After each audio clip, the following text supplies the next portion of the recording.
Hello and welcome back to the Hangout, ladies and gentlemen. I'm Joshua Cummins. This is my guest, Jeffrey Stafford. Welcome in, sir. Welcome in.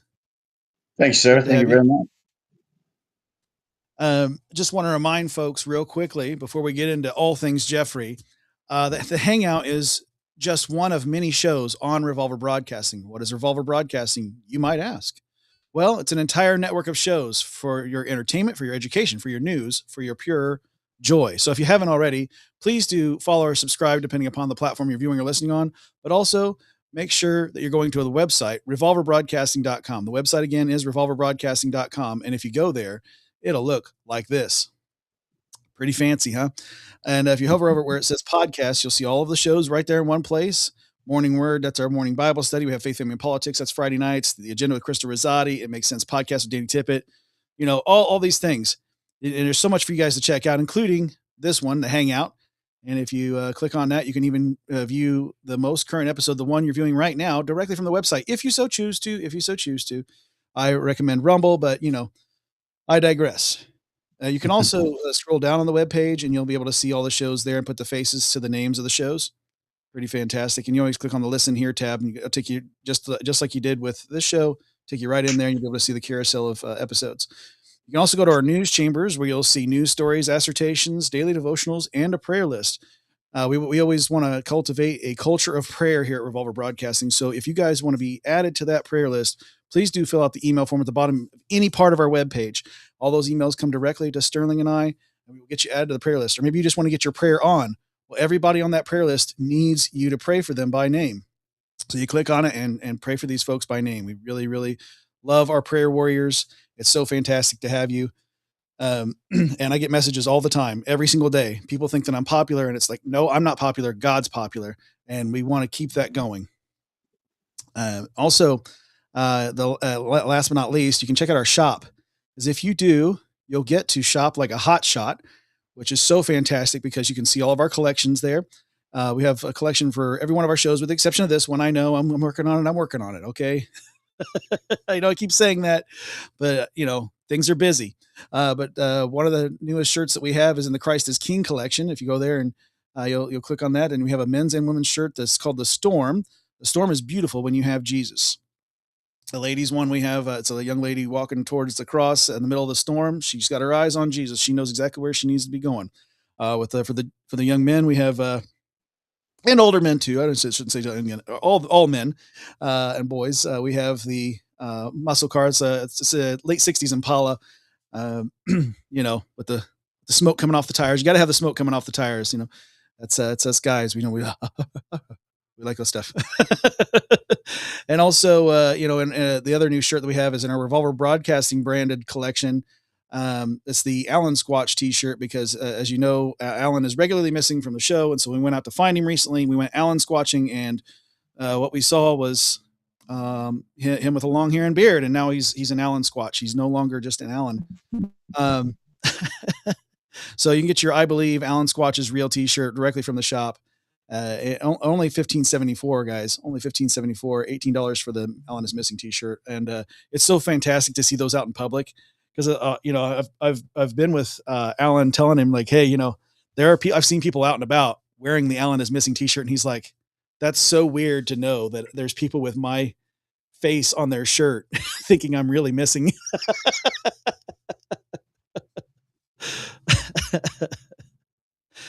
But you know, I want to remind you guys also to make sure that you're liking this content.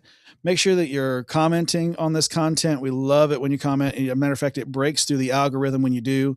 So I'm going to put in a good evening to you all right now, just to show you how it's done. Lead by example, right? And make sure that you guys are, like I said, follow or subscribe, depending upon the platform you're viewing or listening on. Make sure that notification bell is turned on so you know exactly when Revolver Broadcasting goes live every single time.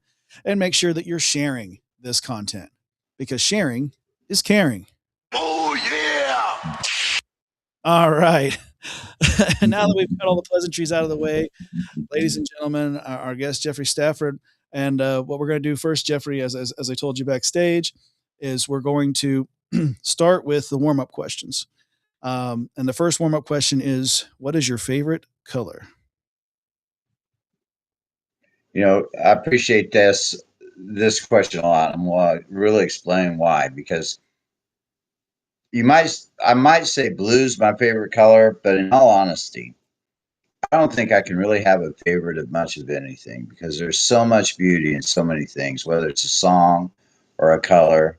Because as soon as you think you've seen the prettiest of blues, you go running to the prettiest of green, you'll be just thrown back at it. But we're not about a lot of things. People ask me all the time, especially as a musician, what's my favorite song? It's like, how can you pick with so many incredible songs out there? How can you say this is the greatest song ever? And colors are awful much like that too. Just as soon as you think blue's pretty, you come across that beautiful mauve and sunset, and it's incredible to know that our creator loves such beauty. He's the one who created me, and he loves such beauty. So that's love all his colors. You got appreciation for all of them, but hey, blue is like, that's the one. That's the numero uno right there, right? Yeah, but it depending on what you add to it, and there's such a range of blue, it goes into the purple. So purple is just another color of blue, almost, right? Mm-hmm. In such ways, and so yeah, kind of turquoise. Is it blue or green? I don't know. Yeah. Well, I lost you for a second. Camera keeps wanting to just give you up. But yeah, it's kind of funny how, like, with blue being almost purple, because if there's a color called lapis blue, which that's considered true blue or blue, but when you look at it as a paint color, it looks purple as all get out. Right, exactly. Yeah. Indigo is another one. A lot of people, it's such a blue, but people call it purple at times too. It's like, it really looks blue to me. Yeah, it's a very deep color. Of course. Second question: what is your favorite book? Well, the Bible. It's I've really not read that much. I've done a lot of things in my life. I've been around the world, from New York to Canada, Mexico, New York to LA, Mexico to Canada, around the world. I've been to war. I've been homeless. I've raised sons. I've done so many things, but reading I haven't done a lot of. And so out of all the reading, I probably read 10 books in my whole life. But reading the Bible 3 times has given me so much that I couldn't get out of anything else. Yeah, well, if you read the Bible 3 times, you've read 66 books 3 times. Yeah. Yes, I have. Yeah. So hey, put that feather in your cap. And they're all better than Silence of the Lambs. Yeah, easily. And a lot of wild things happen in the Bible too. People forget that, like, the fella that had to go around and he had to take 100 circumcisions to prove himself to be able to get married. Lot. Oof. Yeah. We won't even go into that. Yeah, your camera just keeps on giving up on you. Yeah. I'm in the Bermuda Triangle, or the Danville Triangle of technology, I think. Yeah, the Bible is incredible, and such incredible stories. When we think of the lust, the greed, everything that you could find in any soap opera, any thriller out there that's ever been made, it was already written in the Bible first. Yeah, any great story of loss would be based on Job. Yeah. Yeah. Lots of great stories. Well, not want to say stories, events. I should probably Right. Yeah. Lots of great events, because it's history. Yeah, absolutely. Whether it's David and Bathsheba, or I mean, just so much stories. Here you have a king that is so taken by the beauty of a woman that he knows he can't have, and he's a pretty righteous man as far as men are concerned. And yet it's the same failure that so many men have, whether it's Odysseus or whatever it is, with the sirens and the islands, and just it's incredible stories. Yeah. We've been actually during Morning Word, we have that's our Bible study we do in the morning. My friend Sterling and I, And we've been going through Psalms when he does the lead. I've been going through Acts, but he's been going through Psalms, and so we've been learning a little bit deeper about David, um, and noticing that dichotomy he has of like he'll go from you know, my God, why have you forsaken me? And then you go into Psalm 23, and he's like, the Lord is my shepherd, I shall not want. Well, is that you're at first you're thinking, well, which is it? You know, but then you realize he's a human, and so being human, it's both. Yeah, it's all. And that's how we all are. We're all like that with God, and at some point or another, you know, a little more shaky than other times for whatever reason. Uh, but he's always there. He's the constant, right? Always. So great pick for a favorite book or series of books, really. Um, and then final warm up question is, what is your favorite movie? If I'm going to have one, we'll say it's a little known movie. It's called The War. It has Kevin Costner and what was that kid's name?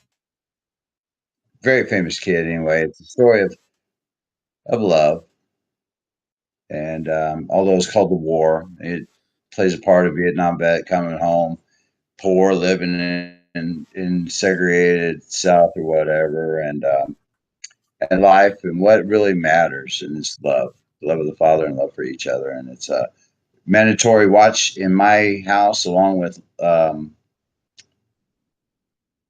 Secondhand Lions. Oh yeah, that was good. Good. That's a good one too. Yeah, The War. I'm not familiar with it, but I'm looking at the cast. And I'm familiar with the top three build there. Kevin Costner, of course, Elijah Wood, and Lucas Black. Yeah, Elijah Wood's the one I was trying to remember. I couldn't remember the kid's name, but it's incredible. It's shot on film back in the days of film. It's definitely worth a watch. And like I said, it's mandatory watch for my sons as they grow up. I have 5 sons. I'll have to watch that in Secondhand Lions because I know their minds will get filled with a bunch of junk out there in this world. And all that really matters is love for our Creator and love for each other. That's right. You got that right. So you like stuff that or movies rather that warm the heart. It sounds like, and have good lessons. A great story is everything. I think that that's what the movie was supposed to originally be, was just a better way to tell a great story. Yeah. And then they went off and made the depravity that's out there now. Goodness. It's always been there, whether it's black and white or even the talkie or the silent films. You find depravity everywhere. Mm-hmm. Yeah. And as I've come to learn through my journey, all technology, everything that we've ever been given as far as technology for ourselves that we think we come up with, is I have a I sound too crazy to y'all. Is given to us by fallen angels, right? How to make swords out of metal, how to metalsmith make swords and everything. But yet our Creator finds incredible ways to make great things of it. Literally talking about that as exact things this past Friday on Faith Family and Politics. You almost quoted me verbatim. Right. We're in the same wheelhouse there. All right. So now what we're going to do is talk about all things you, obviously, and we're going to go back. We're going to what we call it retrograding, back to the baby Jeffrey right out of the womb. You know, baby Jeffrey. Now you're out of the womb, and let's start there. What was it like growing up, Jeffrey Stafford? Pretty odd, pretty different. My father was born in 26. I wasn't born until 68. My mother was 20 years younger than my father. So Dad's a World War II vet, but I'm really Gen Xer, even though because he's a World War II vet, I should be a baby boomer, but the whole timeline they got for that stuff. So I got the age of a Gen Xer, but the mind of a baby boomer. And but I was born in LA, up in the mountains of Los Angeles in the country. And although there's lots of pictures of it, I can't remember the time from being 1 to 3 when we moved away instead of 1 because of the earthquake. But we moved away to Oklahoma, then Ohio, then back to Oklahoma, back to Indiana, where my father was from, and that's really where my memory starts coming. Is about the time kindergarten, moving back to Indiana, where we were, and that's where my memories start. I got to grow up around a lot of World War II vets and Korean War vets, which was pretty wild. And it's a different time because, you know, they spent their time inside of a bar room smoking and playing cards during the day when they were retired because they were old, you know, older, 2 generations from what I should have been around. But such incredible men. These guys, you know, they didn't whine and cry about stuff. They just came back and got stuff done. And I can't imagine all the things we see when we talk about technology and everything that came out of war, from TV to microwave to jet engines to everything that we have today, computers, has all come after so much after World War II, that technology revolution that we're in the middle of, probably at the end of now. But these men were so incredible, I thought, and to be able to grow up around them compared to other people around me now is pretty wild. But it was really my Indiana home that really raised me, even though I was born in LA. I grew up right here in central Indiana, and it's these people, these thoughts, their Christian background that have kept me as grounded as you could keep me in my wild and woolly days. So, yeah. Go ahead. So you get to Indiana, you start having these, you start actually remembering things, and you know, so you had mom and dad at home. That's something that's lost on this newer generation. So what was it like? Well, you said in there that big age difference too. So I imagine that created quite a different upcoming for you and some of your peers. It dropped him again. Try to come. He'll have to come back in. I don't know if you can hear me or not, Jeff.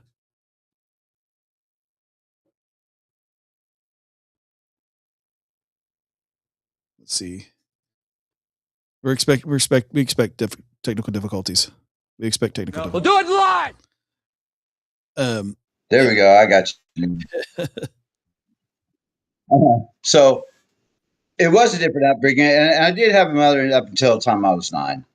But that's because of the age difference between the two. They were 2 totally different generations. You know, Dad was a country boy who grew up like the Amish are now. You know, there was no refrigerator, no running water. He grew up in a house where cars wasn't even allowed. My grandmother and grandfather, who I never really got to meet because they passed away long before I was old enough to realize who they were very religious person. And so at 17, when my dad left and went to never been more than 20 miles away from home, and the world took him away, and that's ends up being how they got together. But I did for the first 9 years having a mom and dad. They weren't at home though. They were working, both of them working. In fact, at 6 years old, I was home alone with my younger sister and fell out of a tree and broke my arm, and had to call them at work to come take me to the hospital. I didn't know I broke my arm. I just knew I fell out of a tree and hurt real bad. And of course, in today's world, they would probably be put in jail for child endangerment or something. Just 6 years old, you know. But it was wild growing up that way out in the country. I grew up around horses and cattle. I've been around animals all my life, which I really love. In fact, compared to some of the people, I'd rather just spend most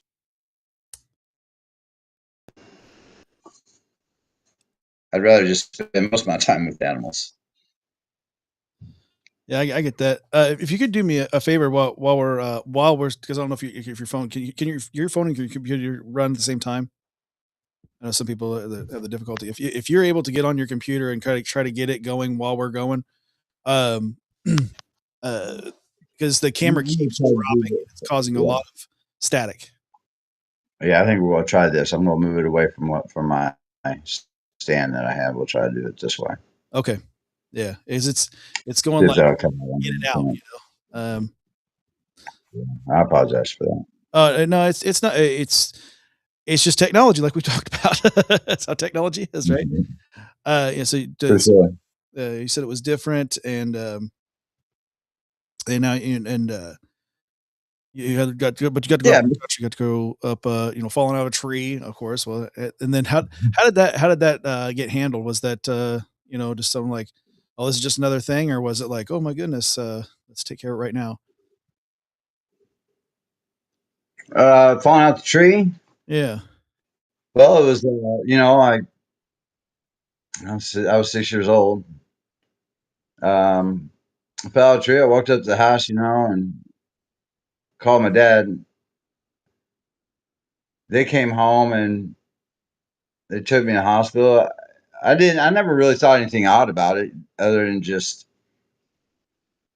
fell out of the tree. We fixed my arm. It's all done. The cast sucked back in the days of the plaster cast. Mhm. Gosh, that stunk so bad when they finally cut that thing off. That's so funny.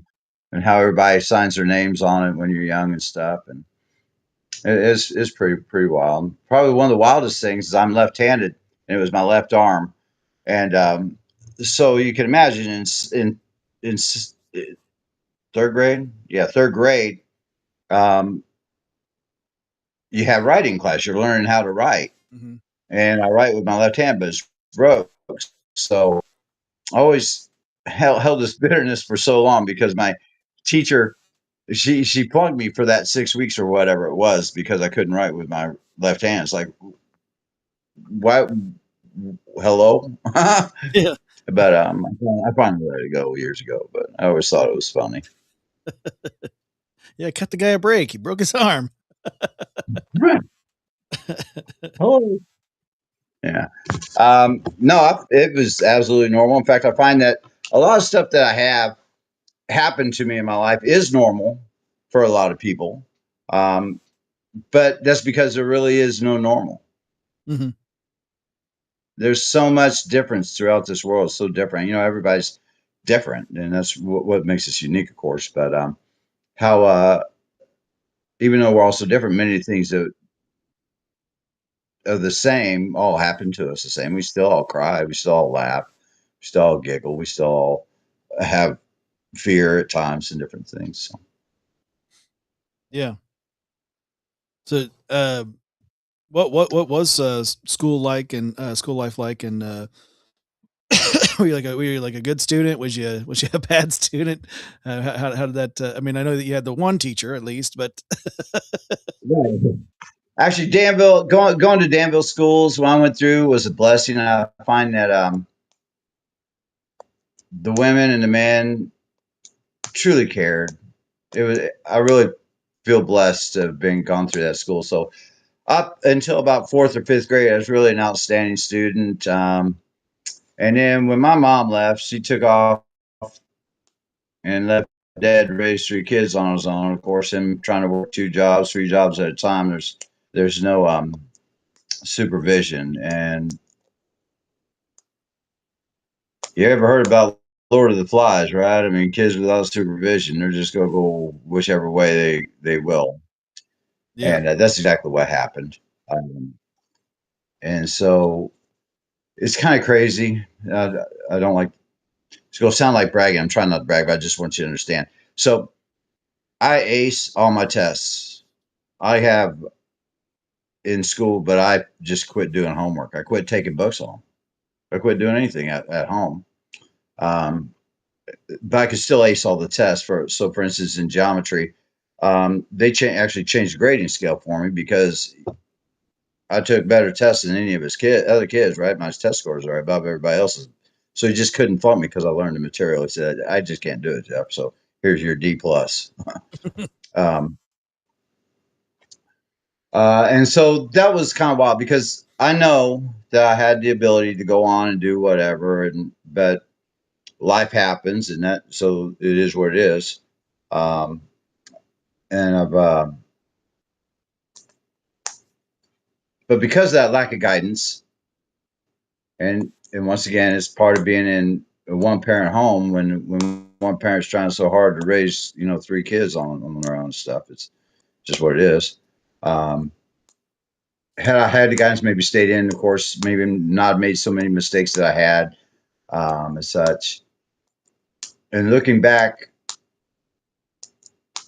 I really don't have no, man, I don't want to call them regrets. I made a lot of mistakes throughout my life because of it, because of the way that you're brought up. It's just the way it is.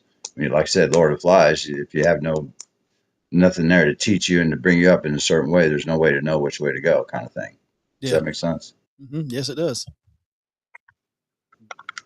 Yeah, it absolutely does. Because I was fortunate enough, personally, I was fortunate enough to be raised by, mom and stepdad, and they cared enough to bring me to church make required to go to church every Sunday, Wednesday night, Sunday nights, Wednesday night, revival, then it's all week long, but Yeah. both grandmas is Pentecostal, parents is Baptist.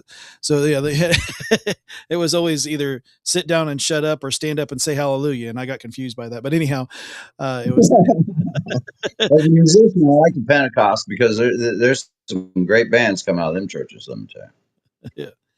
There's a lot of consistency. That's I could see that an inconsistency like that because that's the biblical is to raise them up the way they will go.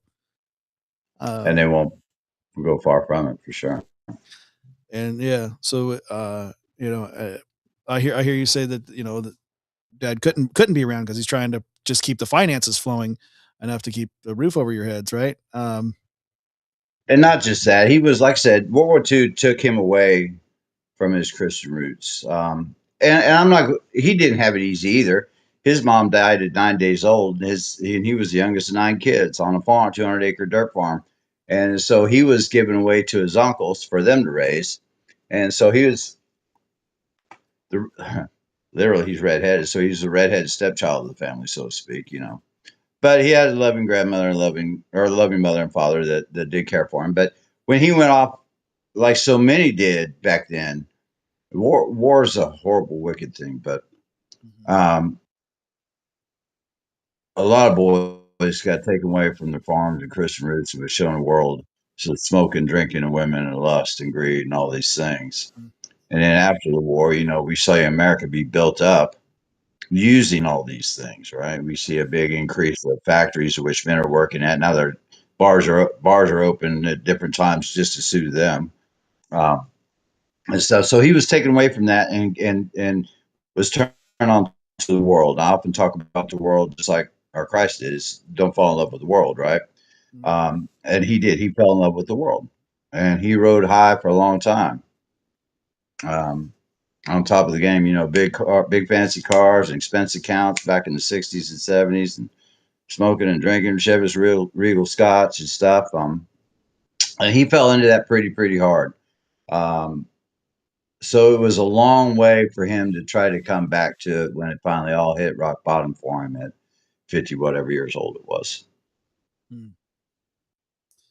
So in the meantime, you're getting raised in a household that views the world as the way, as opposed to the Lord. Well,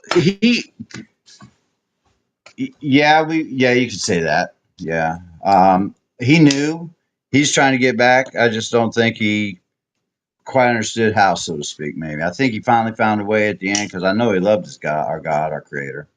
I know he did, and he knew that he was true. And I think that he knew as he sat there at his kitchen table with tears in his eyes, sometimes wondering how he's going to make it. That the only way he made it as far as he did and to see us grow was because of our God and our Creator and His love for us. And so he never denied me my God, and he told me he was real. He just didn't figure out how to get back to where his mom would have been, so to speak. Yeah. And I imagine that was hard for all of you. Well,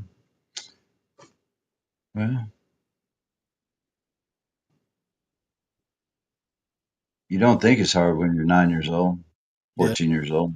That's life, you know. It's just like, yeah, it's just life, you know. Yeah. You're 12 years old, you don't realize that you cook. I thought everybody cooked dinner at 12 years old. Right? I did have to go to neighbors to watch MTV, but you know, whatever. Yeah, that old MTV when it played music videos. Yeah. Yeah, we didn't have cable at my house, let me tell you. Yeah, so all those things. Yeah, talk about depravity. Oh, I used to have watch Headbangers Ball. That's all that was. Yeah. Yeah. Yeah, I watched the MTVs too, and when it was still in its heyday when I was coming up. I was, you know, late '80s, '90s kid, so yeah, Yeah. going through all that. Um, so yeah, so it sounds like you had a huge interest in music then, because of that, or I don't know why it's because of it, but absolutely, and from the earliest possibilities that you could imagine. Well, once again, I grew up around vets in American Legion halls, moose lodges, and bars. I was going to not bars at 9 years old, dropping quarters in jukeboxes for all these old folks. And they say, Jeff, you got to play me just one song, but then you can play whatever you want, you know. And so I grew up around playing cards, drinking, smoking, and playing jukeboxes. When I was young, I used to run a radio show right through the vents, your heater vents in your house, right? I figured out that I could sing inside those and it would go throughout the house in the morning. So I'd be like, hey, welcome to WGRT Country, Indiana, blah, blah, blah, and do a show. And up next, Merle Haggard, and you sing a Merle Haggard song or whatever. Um, when I did go to church, because Danville, once again, blessed to grow up in a little town of Danville, what it was. Um, Never had a fear. You could let kids run wild. You know, nothing would ever happen to them except for the old man Goodwin across the street yell at him for being on his sidewalk or something, you know, but nothing. Right. Um, so it was amazing. You had loving Christian folks. This is was a very conservative neighbor area. So I did have folks that took us to church um, and such. And so I was made aware of it and came as a believer as a young man. And it was just like, doesn't everybody do this? You know, it's just normal. Whereas I think it's almost abnormal now in today's world. Um, but so even through there, you know, when you're singing in church and the little old lady say, "Oh, you got such a wonderful voice" and stuff, it really helps promote that in you. And I've been singing and picking my whole life. so you say picking, so you're guitar player then, huh? I'm a singer who needed somebody to sing with because in the '80s, all my friends wanted to be Yngwie Malmsteen or Metallica or somebody, and I wanted to be Merle Haggard. And so my friends would come to me with "Fade to Black" by Metallica. Say, "Hey Jeff, listen to this." It's like, well, that's great, Jim, but there's no lyrics. I'm a singer, and it is not Merle Haggard. Yeah. So you end up. I picked up guitar. Once again, some folks who used to take us to church, Judith Cook, she gave me my first guitar and a couple books, and I taught myself how to pick and sing. And I really haven't. I first sang on stage at 9 years old. The song was "You Are My Sunshine." It was American Legion Post 118 Danville. It was 10 in the morning or 10 at night, you know. Um, Next time it was Whiskey and Bent and Hellbound by Hank Jr. I thought I knew what it was all about.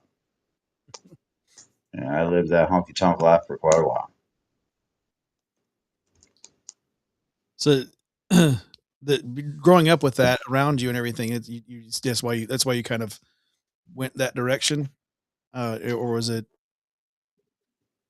the influence, or was it just something you thought, "Oh, I'd like to explore that"?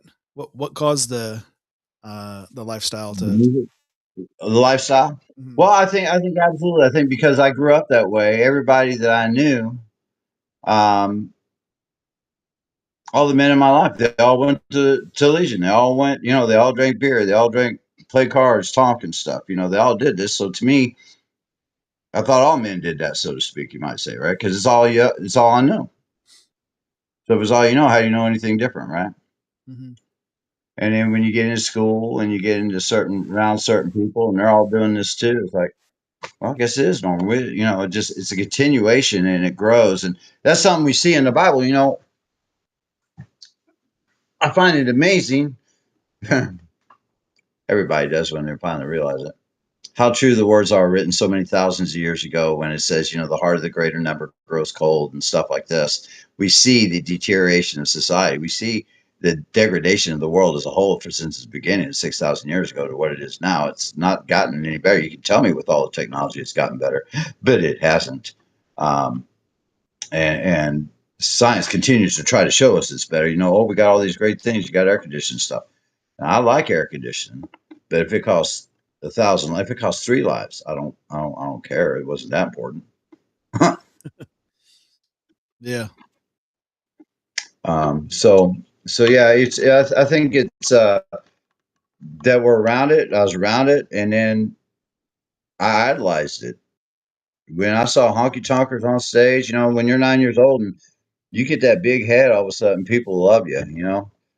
When you're singing and they love what you do, and the whole place just goes erupts for you and stuff. It leads to quite the desire to continue that forever. That's even up in my 40s, coming home, I sometimes wonder how my head fit through the daggone front door. It's so big.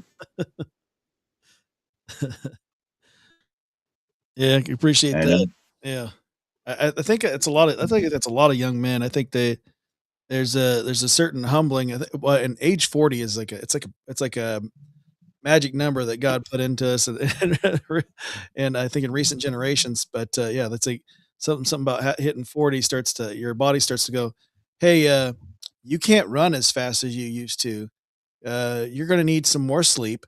You're going to need to pay attention to what you're doing, or you're going to hurt yourself doing nothing. You know, after age 40 will definitely cause a humbling experience in more ways than one. So I can see that would be kind of the magic age or with whereabouts to start making changes. my big change was so I, the Apostle Paul was a wicked man for other reasons. He thought he was doing all the right things for our God. But I sometimes talk about Paul about how, like I did the most wicked of things in my life. I even denied our Creator just so I could be able to go do what I wanted to do. I decided He didn't even exist. The world had talked me into that. They didn't even exist. But all through those times, no matter what I did, I could never lose. Always ended up coming out on top. Even if it went wrong, I still ended up better than where I was before. And so it was real hard to see how I was wrong. But it wasn't until I finally lost everything that I was on my knees right here in my kitchen, tears coming from my eyes. And I cried out for him and found out he was right behind me the whole time. And now through these years with him, he has been my sword and my shield for so many things out there. Because I lost it all, and it's so hard climbing back,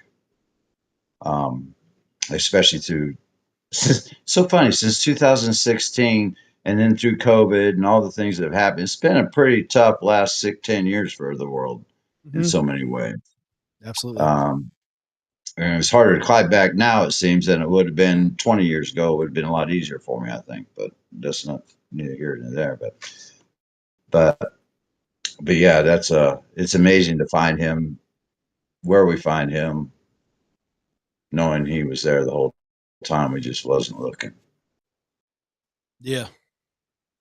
Yeah, it's a it's a story I hear a lot, well, we read about those events a lot too with the men and women in the Bible. They have to, well, prodigal son, take a look at him. I mean, went all the way around, and then he comes back to his father, his earthly father, but that's the representation is obviously there for the heavenly father, right? Welcome There home. is. You know, here's a ring. Here's get that nice robe, and get that fatted calf out there. We're gonna have a feast tonight. We're gonna have a good old time. Yeah, I love the dual story there with the other son who's jealous. It's just, you just found out. my son's alive. Can't you be happy about this? Come on. You know, it's an interesting dual story for sure. Well, we see that once again. We see that in the modern church all the time, where somebody returns to the church. Everybody's happy. Most everybody's happy to see him, but there's always those few that's like, well, they were out in the world, they were doing this and they were doing that. Uh huh. Yeah. Yeah. And now they're forgiven because that's how God works. That's how, Yeah. that was the whole point of Jesus doing what he did, to make that sacrifice. Yeah. Kind Yeah. of wild. But It's incredible. absolutely incredible. Yeah, so I was pretty wild. I sang for them. I rode high school rodeo. I rode pro rodeo. I showed horses. I've done lots of crazy things. Been to war. Um, have absolutely destroyed my body, um,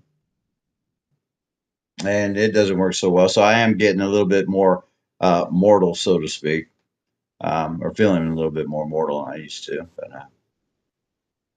I'm getting older now. So yeah, 10 years ago, and now I've been on an incredible journey for more than 10 years now with our creator. And what I have seen and learned is just absolutely mind blowing. It's because if you don't go looking for it, you have no idea because the world hides it all from us. Mhm. And, but you read the prophecies that have come true. You read that there really is nothing new underneath the sun. The same lusts and problems that I have or had are the same ones that even King David, the greatest king ever to walk the earth so far, besides Christ, had. Now I find them more like Paul. I stick my foot in my mouth too quickly sometimes. I'm really speak up and slam people down, and well, I ought to be quiet and just sit back and relax for a minute. Yeah, but he humbled a few folks too. Paul was pretty good at that. He did later in Acts more so, yeah. But before the crucifixion, he was definitely a Mister Foot and Mouth guy. Oh, I'm ready to go. Get behind me, Satan. You don't know what you're talking about yet, you know. Well, that's Pete there. Old Pete. Yeah, because he said, Jesus said, Yeah. "Do you love me?" He said, "Well, I do." "What, do you love me?" He had everything was threes with Pete. Everything was in threes. He had. It's like it's like, is he kidding right now? Do I have to do this 3 times every time? He was amazing. Yeah. He had that foot and mouth disease sometimes. It's Oh amazing. yeah. So willing to go. I love that about him. I learn about all the different people that are written about is pretty interesting. It's and how much we can find each of them in us. Yeah. Yeah.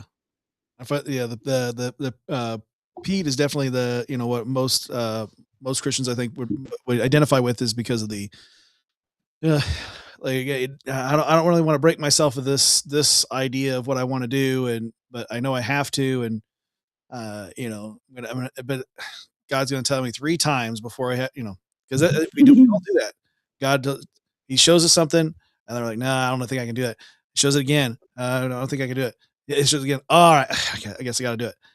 Just like when he had the vision, Pete had the vision where the sheets fell down like sheets on the 4 corners of the earth, and all these animals come out, and God's telling him, your menu's expanded, first of all, so go and eat because you're hungry, and there's no clean animals nearby. That was by design so that you could expand your menu. So now you can have bacon. You're welcome.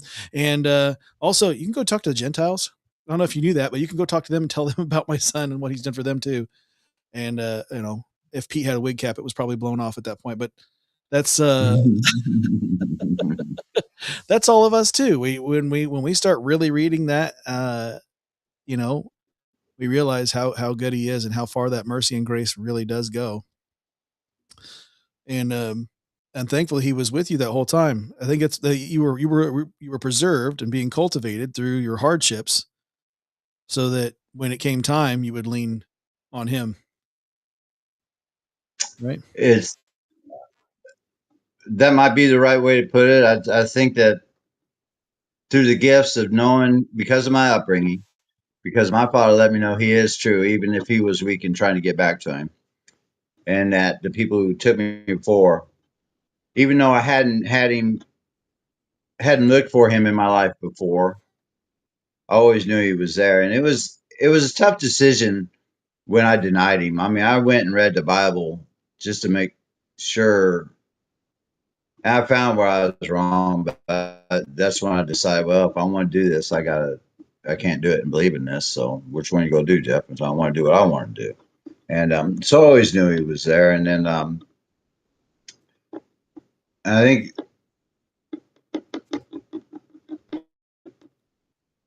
even though I denied, even though I knew he was there, I still denied him,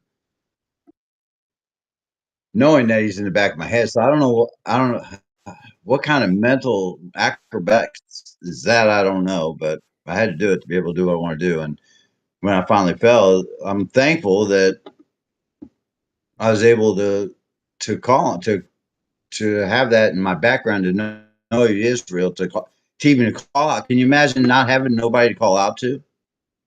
Yeah. Nobody to help you. To me, that's just, I'm so thankful for that. Yeah. I wouldn't know what to do with that. Yeah, that's why I always wonder about atheists. So how do you even believe in that? How do you believe in nothing? I think that takes more faith, but I think it's insane. Go ahead. I said, I think it's insane. Yeah. It really is. I mean, how can, if there is truly not a God, then none of this matters. Yeah. No consequences, no accountability. Right. Nothing. Don't cry on my shoulder when you're taking. It's mind blowing. Not to mention all the fact that, I mean, creation stares at us every day and says, basically my language is written in your DNA. I wrote your code, just like you wrote it for a computer. Just is so incredible, so in our face every day. Yeah, well, it's even the because the Sadducees asked Jesus, says he's going in, he's on the donkey, he's going in, and the disciples are calling him Lord, and you hear everybody say Hosanna, Hosanna in the highest, and the Sadducees they go, what's going on there, and what if they're wrong? What do you think? What if we don't praise you like this? He goes, oh, well, even the rocks would cry out. Right. And, yeah. If you move the shut up, even the rocks cry out. Yeah, and so that's Jesus's way of saying, well, if you don't cry out, then you're dumber than rocks.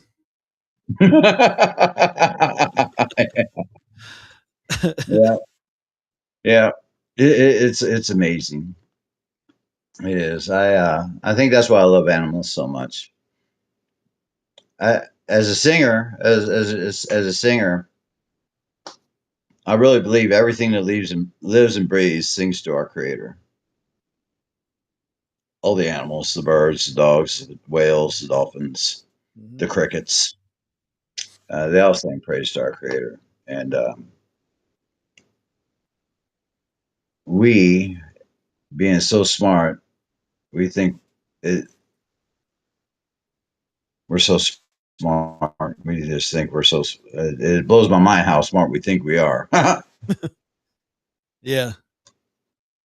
Especially if this are true, how can you be that bright? What more are you than a dog? Yeah, we breeze right past the common knowledge of the Creator, because we think ourselves greater. That pride comes that's that first sin, right? It wasn't Very good. Yeah. Because disobedience was the second, but pride was that first, because that's how Lucifer fell, right? Him and 1/3 of the angels. Pride, thought himself greater. I don't think you can do any sins without having pride. It's pride that lets you steal to think you can get away with it. It's pride that lets you murder to think you can get away with it. It's pride that lets you commit adultery to get away with it. All those things are birthed from pride. Mm-hmm. Look at how many fights and murders are because of pride. Mm-hmm. Yes, absolutely. You wore the wrong color, and I'm prideful in this color, so I'm going to murder you now. Oh, goodness. Yeah. Yeah, red and blues. Yeah, make that make sense. Yeah, it all comes from pride. I don't think that we could do any sense if it wasn't for pride. I know that music you said is definitely a big part of your life and being a singer. And so was that your first love, would you say, was music? Yeah, really, all I ever want to do is grow up be a singing cowboy. And so you sang and recorded and things of the sort.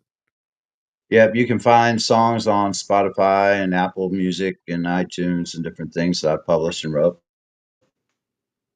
Nice. They were all written in times of sorrow. Not well, I shouldn't say. Sorrow played a lot for part of them, and pride. But it's all once again that music, that world, that honky tonk world was about pride. I love being a star. I love that big head thing. I love my music, and most of the songs I wrote are from that world. You know, and several of them are songs of loss. You know, like a song called "I Drink a Lot of Whiskey." It's about drinking your blues away. Mm, Basically, you know, it's a ballad. Um, but those are from a different from those are songs of the world. mhm. That was the world that you, I guess, well, we'll go with the word chose because you said that you knew in the back of your mind that he was always there. So, but we call, you know what we call that? There's actually a term in psychology for that. They call it cognitive dissonance. Yes.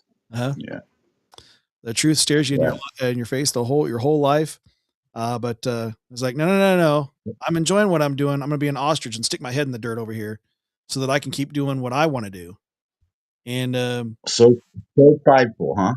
uh-huh. And even to the point where uh God, I think it's in Romans, I believe. I think it's in Romans 28, where he says, I'll just leave you to it then, if that's what you want to do. How many times did he do that with the Hebrews in the Old Testament? I mean, he talks about all the time. I'll leave you to your own debauchery. Hmm. Then you know that's what you want. Here, I'm gonna go away. Watch out! Here comes the Syrians. Watch out! Watch out! Here comes Iran, Persia, or whoever. Yeah, you know, watch out! Here comes the Greeks. Well, even when they were coming out of Egypt, um, Yeah. if you look Yeah. at their what their track should have been, I think it comes out to being about 14 days is what it should have been. 14 days took 40 years. Yeah. How's 38 actually, but we'll say 40. Yep. yeah. Yeah. All because of pride. I'm not. No, no, or the lack of part of that was because of lack of, or lack of confidence in our God, but and trust in our God. But yeah, you know, you just crossed the Red Sea. You just watched the chariots be wiped away, the Pharaoh wiped away, and now you're saying, "Oh, you just gonna leave me here to starve? I should go back to Egypt." Like, really? You just saw the most incredible things. Here we see nothing, right? I mean, here in 2026, we don't see the miracles of people being healed. We don't see the miracles of Pharaoh being buried. We don't see the miracles of the Nile turning into blood. We don't see none of these things, but yet we have faith. How incredible that you just saw all those things and you can't have faith in the one true God. He just saved you from the misery. You just saw water come out of a rock that was hit with a stick, and you're going to go and doubt me in the middle of a desert. Yeah. Well, they were tired of having the same old manna from heaven. Right, right, right. Oh man, this free bread from heaven. I'm tired of it. And ain't even got to go pick it up on Saturday because you're supposed to got enough on Friday. You get to just chill out. Yeah. In the real wilderness, there is no time. You got to work every moment, and God gives you a day where He's giving you enough for all you got to do is chill out for a day. Come on. Yeah. So you started out with music and um when recording, did you go into like a few different studios, or was it just kind of a one and done? How did that go for you? Well, the ones that recorded full production, there's two different studios I used, and they were not big studios or anything. I did get to go down to Sun Records and have a little fun, but nothing came out of that. But it's the birthplace of rock and roll, so I had to visit it back in the Right. day. Absolutely. And records, you know, where Elvis and Jerry Lee Lewis and everybody came from, Charlie Rich.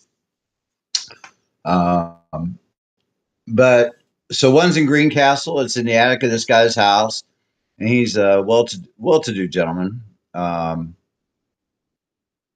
and I got to start singing for him because he was doing an album where he hires musicians to do his songs, and so I got paid $33 an hour singing songs. And I talked him into footing the bill for me to record because recording's expensive, and I'm kind of poor. I don't have so much money, especially as a single dad with kids and stuff. So I was able to do that, and he handled all the production parts as far as getting it put into iTunes and Spotify and stuff like that. I got to write the songs and produce the songs how I wanted to do them, which was nice. I got to bring in the musicians I wanted that I could and get some songs done. And then in Martinsville, down at Tom Fiddlery in Martinsville, which is Tom's an incredible musician, maybe the third best fiddle player in the whole state of Indiana. And I had wrote some songs, and I had this young guy who's go sing them, but they didn't want to pay me for them. Mm-hmm. So part of the deal was that I get to have this final production with my voice recorded over it, which was nice. So I did some of that. And then there's a few what I call scratch tracks. So it's just acoustic pieces with me, my guitar, and then coming back and putting a lead guitar over it, stuff like that. And I've had a couple of them go into movies, just independent movies, so they haven't made me any money or anything that far. But it's been fun. I love my songs, love my music. I recently cut off the top third of my index finger of my left hand, so I can't fret a guitar right now. So I've been learning to play on a piano instead. Hey, pivot and move forward. That is the that is the mantra of a man who has matured, right? You got to adapt and overcome, man. That's right. And then go have him just sitting here crying. Yep. It's something we talk about on a regular basis. Say, hey, I could go through and I could list off all my problems to everybody all the time, and they'll get to know my problems really well. But who does that help? Nobody. We got to let some stuff off our chest sometimes. And I'll be honest, I really, God gave me music. I know He did, just like He gave it to David. David played a beautiful, we'll call it a harp for now, lyre, whatever. Because I've never been taught music. I've never had a lesson. I don't know how to read music. But He put it in my heart. It's been there my whole life. And at the end, when I lost it all, I had moments when I wanted to kill people and stuff. And by putting my pain and my sorrow into music and writing songs, I really think that helped save my life and maybe others. Because I truly wanted to hurt people that hurt me really bad, that took everything away from me and things. And it's through music that I was able to work all that out, put my sorrows on paper and pen and music. And then after doing so, and to find that it helped other people will tell you that your song saved their lives because of the pain and sorrow that they were in and things. Yeah. It's really, you talk about something that just blows you away, rips out your heart, makes it all bare to everybody. It's like, wow. It's incredible. Yeah. Music is a universal language. It really is. I'm relating a lot to what you're talking about with music, because I was wanted to be a professional musician for many years myself. God closed all those doors on a regular basis through 3 separate record deal possibilities in front of me at different times, and none of them were good deals to be had. I knew that would. I was like, I don't want to owe money right out of the gate, so I'm sure you know what a 360 deal is, and so it's just like, you can have that contract back. I'm gonna just go be over here because I'm not gonna owe you money, and I want my likeness to belong to me. I don't know about you, but So yeah, I'm relating, but the music is so universal. People just, especially when it involves the things that you felt as you went through whatever you went through, and especially if it's left kind of somewhat general enough, so it's not like really specific, like oh, Emily broke my heart. Well, it's like, well, they're the only guys that ever dated Emily's will get that song, but if you say she broke my heart, then you got a hook, and yeah, it's those people that come up to you and then they let you know that something you sang or something you wrote, you put that God put on your heart, I would say, because I think even the songs that um, don't necessarily sing about him still comes from the creator, and it's whether it gets you through or it gets you to him, right? Because sometimes Yeah. we need those hardships in order to understand, oh, I need him. Oh, I need him. And yeah, it's just nothing better than that realization that music speaks to everybody in one way or another. It does. Like I said, I think it was another creation of our creator, music, and we see that with, like I said, with the fact that I really think that everything that breathes sings to him. I really do. He asks us to sing praises to him. Yeah, as a matter of fact, there's two different sets of angels that their entire job is to worship him consistently in song. Right. So there must be Yeah. something to it. What is it? Is it the 24 elders that sing a new song to him? A new song that only they know. It's yeah, it's pretty big thing. Well, and you can connect it with science too. I talked to one of my other hangouts. I just telling her no, like, 'cause everything in science we understand that everything is made of vibrations. Everything, even us, everything's vibrations, and Right. sounds are vibrations. And so when That, music and melody is played, those vibrations can literally, good vibrations can change your mindset. oh, they do. They literally do. And it's so interesting. You bring this up because I speak to my sons and to other people who aren't as aware. When you think about whether it's a piano and this, I love acoustic instruments. So when you think of it, the vibrations. So if I have a guitar or a piano and I hit that string, there's still no noise being made yet, right? Mhm. No noise has been made yet. It's just a vibration on the string. Now that vibration vibrates the air. That air still, there's no noise yet. There is no noise because there's only vibrations in the air. But that hits the soundboard of the wood, whether it's your guitar or the soundboard of the piano, and it vibrates that wood. Now, there still really isn't a sound yet because it's never hit our ears, and it's just a vibration that now vibrates the air outside of that soundboard. So once again, it's just vibration of the air. So you got sound waves and even light waves because little pieces of energy when you create it, there's microscopic lights, but it goes and somehow finds in our ear, which is incredibly designed, and it goes in there and it hits a little drum head basically, and then it hits those three bones with some liquid inside of them, and it's vibrating all these things, and it finally makes it all the way through it with an electrical impulse. An electrical impulse. So it went from vibration to electrical impulse into our brain to create a piece of sound.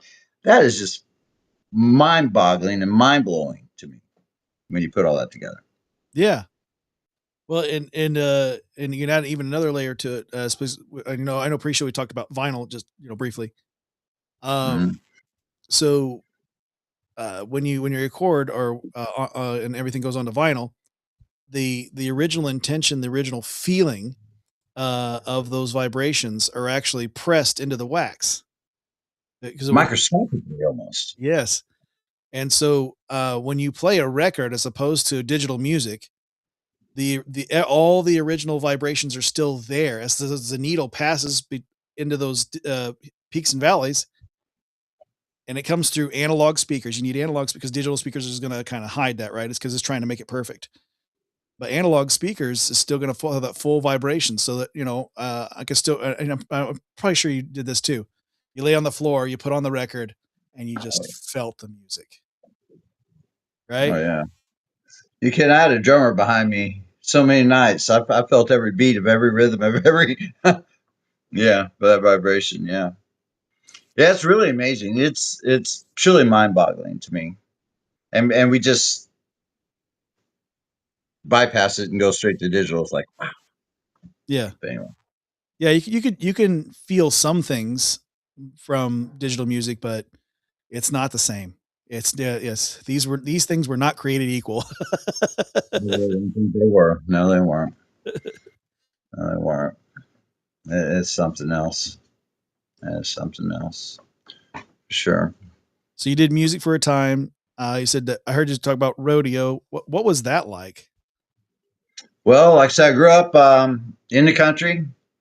I grew up my once again, my dad was born in 26, so he grew up like what the Amish are now. Like so, he's been around animals all his life and stuff, and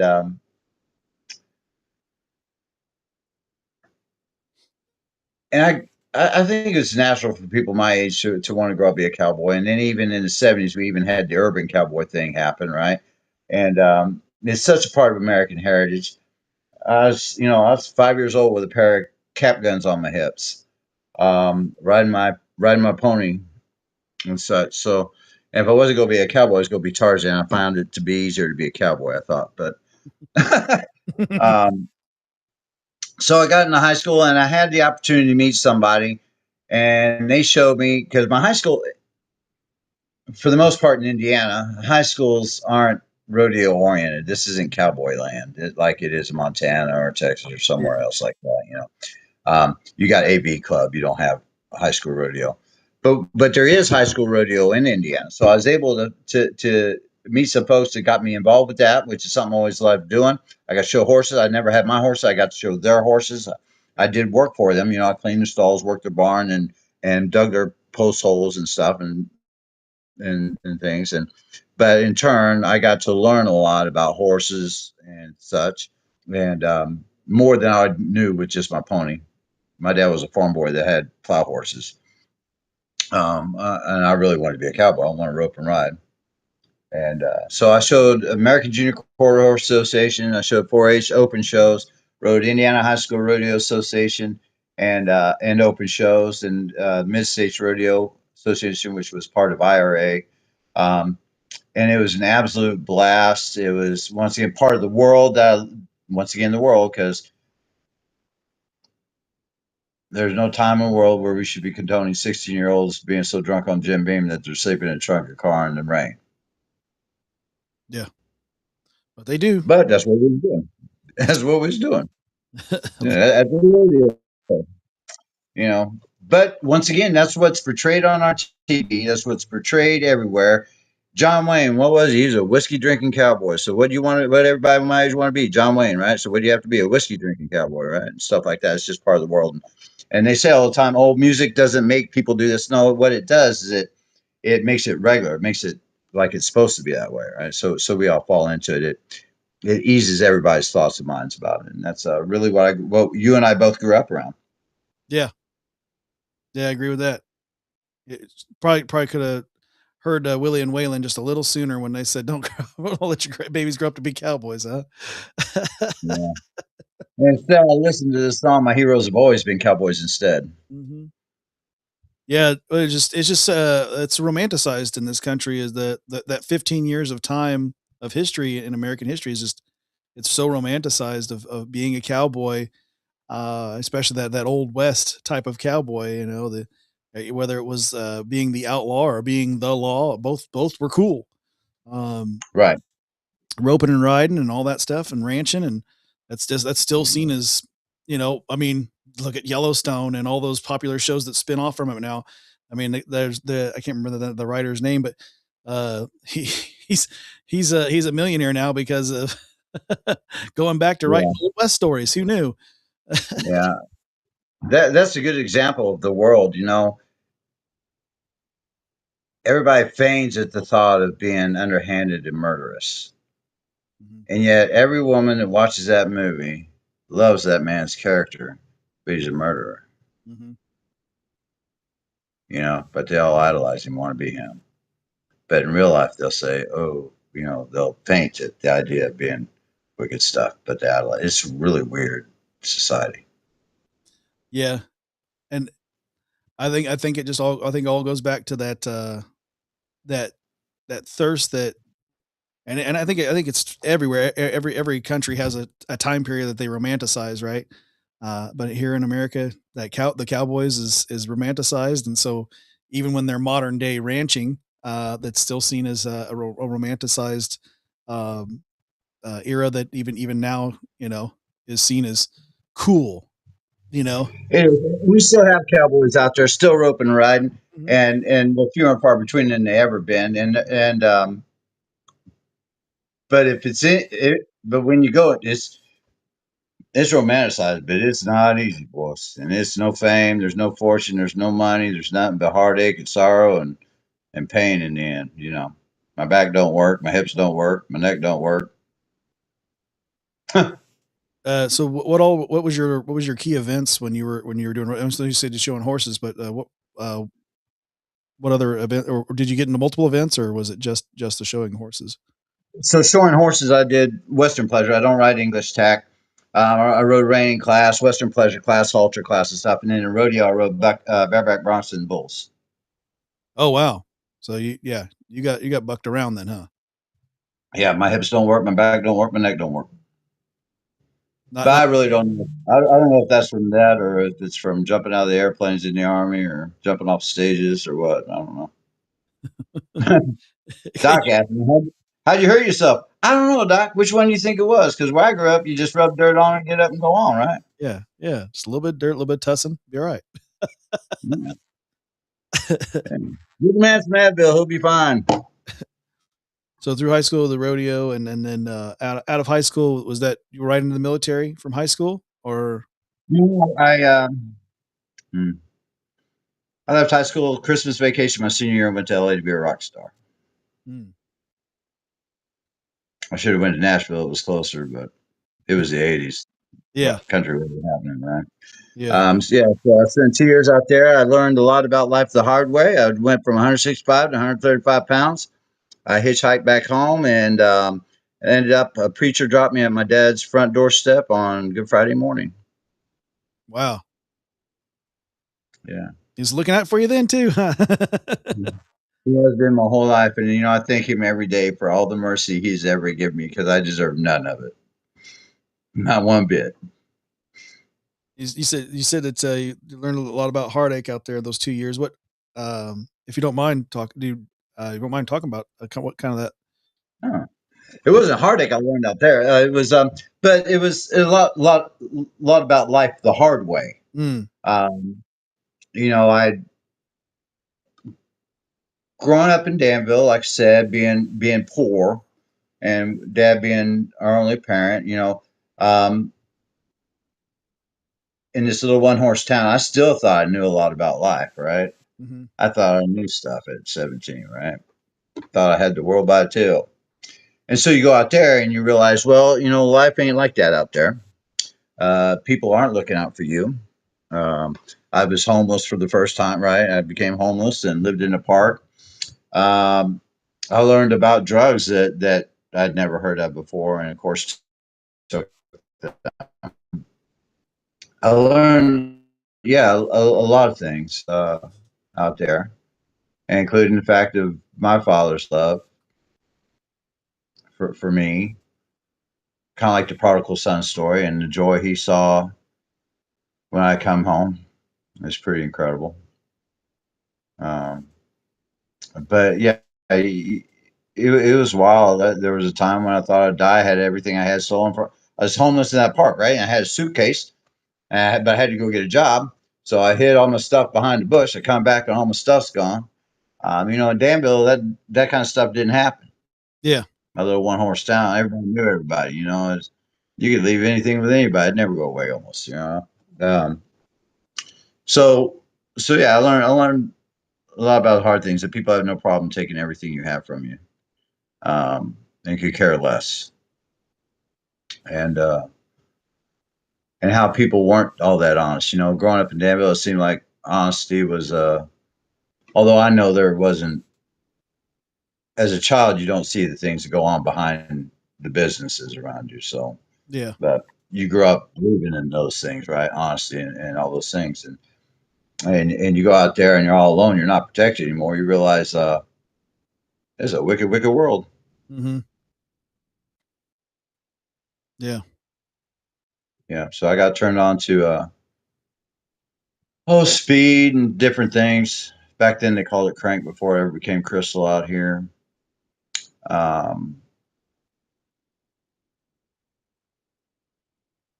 and cocaine and different things, Um, and it's a wild world to be out there at 17. That was crazy. It's just absolutely crazy. Um, Hitchhiking back home was amazing. It only took me 5 days. When you find that caring, I got to meet some very caring people on the way back. It was really interesting. This Marine, an ex-Marine, he was in this Volkswagen Beetle, and he's traveling towards Oklahoma from California, whatever, and he picks me up, and he had previously lost his wife and his kid in this horrible car wreck, and his kidneys are all messed up, right? And all of a sudden, we're in New Mexico, and he's going to die if you don't find a hospital. And we find a hospital, and it's I didn't know I did I was 18, 19 years old at that time. I didn't even know there was such a thing as Native American hospitals, right? And he said we got to go to this Indian hospital, and so we went to this neighbor. There's a hospital just for Native Americans. Like, holy cow, really? You don't see that in Indiana. Hospitals are for everybody, right? Yeah. And but through his care, his stories coming back, and through his care, he got me a hotel room and different things. Other people who, like that preacher, showed up. It was raining there in Champaign, Illinois that morning. I'm sitting out there, right there at the interstate, and he goes out. He's on his way to Cincinnati. He goes completely out of his way to drop me off at my dad's porch. And these blessings, through the mercies of, I gotta believe God put these people in my path for me to get home safe and do the things in which that had happened to me. It's really amazing, and it blows me away when I look back at it, because I was still far away from him. I believed in him still at that time. I just didn't serve him. Yeah. I knew really, I just didn't serve him. And so, but yet he still put all these things in my way. And when you think about how he tells the end from the beginning, how he sees the future before it happens, because he sees it all. That he thought I was worthy enough to put those people, or they loved me enough, maybe not worthy enough, but he loved me enough to put these people in my way so my dad could have me again. There's home and stuff. It's really kind of amazing. Yeah. So you talked about that moment. You're on back on your father's doorstep, and it's Good Friday, and he opens the door. And what was that moment like? Well,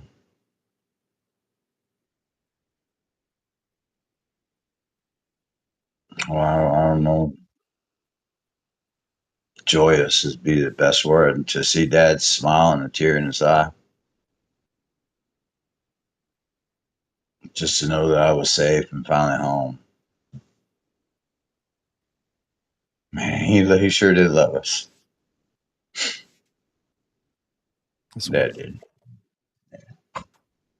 That's wonderful, man. Yeah, I miss him. Did you, I don't know if he was was he a hugger at that moment? Did it kind of change? Because I know that in a lot of old school, maybe they weren't much a hugger, but did that I suppose at that moment he probably was ready to hug your neck real good. Dad, I never remember Dad not telling me he loved me, not being able to hug me. I hear that from a lot of people. My dad never said I love you. I'm so grateful my father did. And probably much of my life before I was 9, I've kind of blocked out, because at 9 years old, like I said, is when my mom left. So I really don't remember too much from before that. Um, but I know from that moment,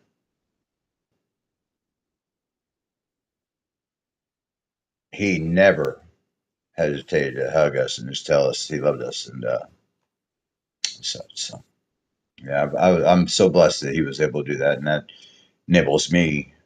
taught me how to be that way with my sons. Amen. Amen to that. I can't imagine having kids and not telling me you love them. How could you do that? You know?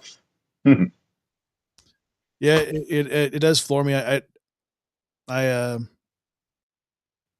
guess I'll kind of stay vague with it, but I'll say I know people that they have wonderful children that, I mean, just like the best, like, I mean, good, well behaved, stayed in school, did everything they're supposed to do, you know, um, just good, loving kids, loving kids that like they went to church on their own because they weren't encouraged by mom and dad. And then you meet mom and dad, and they're just like, whatever with them. They don't talk to them. It's like, what they're concerned about whatever their next fix is, whatever their next television program is. They're all wrapped up in their own little world. And it's like, but you have these wonderful offspring that are like, God It's the gave these world, man. wonderful, wonderful children to you, and you're throwing it all away. Like, hello, McFly, don't be so gullible. Yeah, it's so hard in this world, though. And once again, it's something written 1,000 years ago that's just going to get harder and harder and harder. You know, when you think of the great deceiver, the father of deception himself, he's had 6,000 years to put every roadblock he can out here. Mhm. Every lie, every deception, every roadblock, every rock to stumble over to keep us from coming to our Creator. Mhm. And man, do we not see it now? You have 2,000s of channels of absolutely nothing to watch on the TV. People blindly just watch. We have endless entertainment, anything to keep us away. Everybody's working 2 jobs just to survive. How can we even find time to find our Creator? Right? Just put everything on our way to be able to be there, just to have time. And that's when it's so important to realize none of it matters. And it's so hard to get it to people that none of this matters. Your fancy car don't matter. None of it. My dad didn't even have running water in his house. You think you're more happy than my grandmother? No, your joy is no greater than my grandmother's, and she never saw a refrigerator. Your sorrow, her sorrow is no greater than mine. I buried my daughter at 10 days old. You can't tell me that anybody's sorrow back then is any greater than mine, right? No, no. It's all, none of it matters. Nothing new under the sun. This world. Mhm. Pardon? So nothing new under the sun. That's what the scripture says. Right. Yeah. Yeah, the devil may have had None of it practice, matters. but we all try to make excuses for ourselves. That's what we. But they asked Jesus. They said, "Well, why would you do it that way?" He said, "So they are without excuse." Yeah. So they are without. Why do you have to leave us for a time? So they are without excuse. Mm. Yeah. And there really isn't. We're just so blinded by it. And Mhm. once again, pride helps with that. Once again, fancy cars and houses. I mean, I see more huge houses. If you look at it floors me. It blows my mind. If you look at Elvis Presley's what was his house called? Graceland. Yeah. Yeah, Graceland. If you go down there, a regular house today is what Graceland was then. Mhm. You know, I mean, is now. It's just a regular house today. Graceland is, but it was a mansion back then. Mhm. Um, Everything is so blown out of proportion, and once again, everybody talks a good talk about how they love American made, they love their neighbors and stuff, but nobody practices it. We're so busy keeping up with the Joneses, as Waylon said, right? Just keeping up with the Jones. 4-car garage, and we're still building on. So you have to go to work the next day. Absolutely got to. We got to be able to pay the 4 credit cards. We got all these bills and stuff like this, and then you got sports. Don't you? Oh, I used to love football so much at one time, Mhm. but anyway, Yeah. when we look at travel sports and how important everybody puts, we got kids playing games at 2 in the morning. You wouldn't let them work at 2 in the morning. Why are you letting them do this at 2 in the morning? Mhm. right? Priorities, they're all out of whack. Yeah, because none of it matters. Your kid ain't gonna be playing for the Reds. I don't care. It ain't happening. I saw him play. It ain't happening. Right? But we live in this fantasy world that all this stuff matters, and it just doesn't. But it's what keeps us away from our creator, from ever learning about him. Yeah, it's all of our fleshy desires are a whole hill of beans. It's about it. That's all they are. They don't matter. Counts for not. But thankfully we do have him. So you get back home and you're after the 2 years away, and so what direction do you take next after getting back home and with your dad and family? So I worked around Danville for a little bit, and I'm trying to make a life and everything. Get me a girlfriend, right, and everything, and there's just no way out of Danville to make anything more than $5 an hour, right? If you go, frame houses or whatever, it's only $5 an hour starting, or you can work at Subway, and there ain't no money and no future in that. And now I'm gonna be a father because I got a baby on the way, and I have no idea what to do. So the only answer I got is join the Army. There, I know that I got money coming in; they can't get rid of me, right? Yeah. Everything I got provided. So that's exactly what I did. I signed up for the United States military after I rode rodeo for a couple. I stayed, like I said, stayed around town for a couple of years. And so I joined the Army, went into combat arms, went artillery, field artillery. Went in May 1st of 1990, and then in August 2nd is when Saddam Hussein invaded Kuwait. So then my drill sergeants loved that because they came in. They'd never been to war now, but they came in with extra desire to be even harder on them. So you boys are going to war. We'll really put you through it now, blah, blah, blah. And I stayed in the Army for 4 years. And I was lost in the world. I drank a lot. And I wasn't a very good father or husband whatsoever. And like a lot of enlisted soldiers, our marriage didn't last. She left, went back home to Danville, came back home to Danville. And I just continued to drink, play guitar, and sing during my off time and stuff. And then my high school sweetheart called me up. She had contacted my sister, found out that my wife had left me, blah, blah, blah. Mm. And we started a long distance relationship. And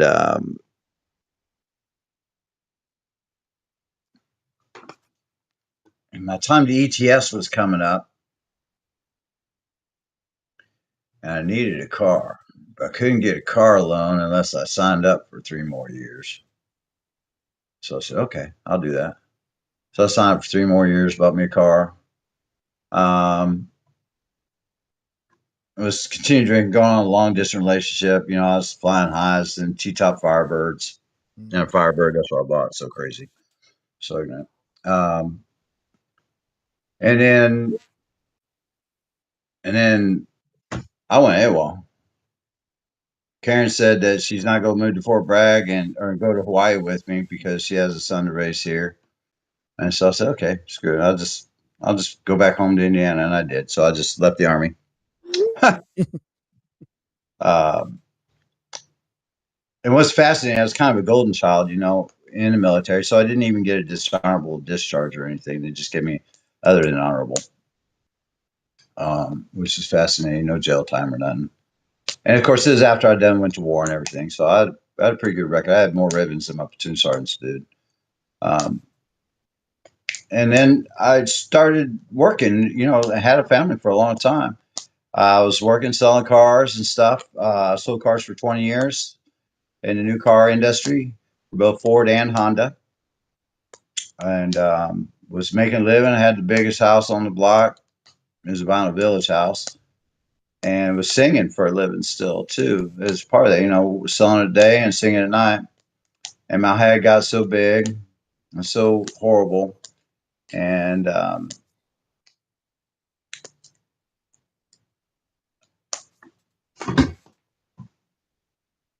let him catch me. I had an affair. And I fell in love with another woman. And I left my wife and for another woman. And it was absolutely the most horrendous thing anybody could ever do. I had such a wonderful wife and such a wonderful son. And to destroy a family like that, of all the things, and I kept going back to the fine. Well, I'm all right. He'll be fine. Everything works out better because once again, I always came out on top, right? Mm-hmm. I'm alive. Everything it's just better. So it's fine. I never. All the pains and sorrows of my life never caught up with me.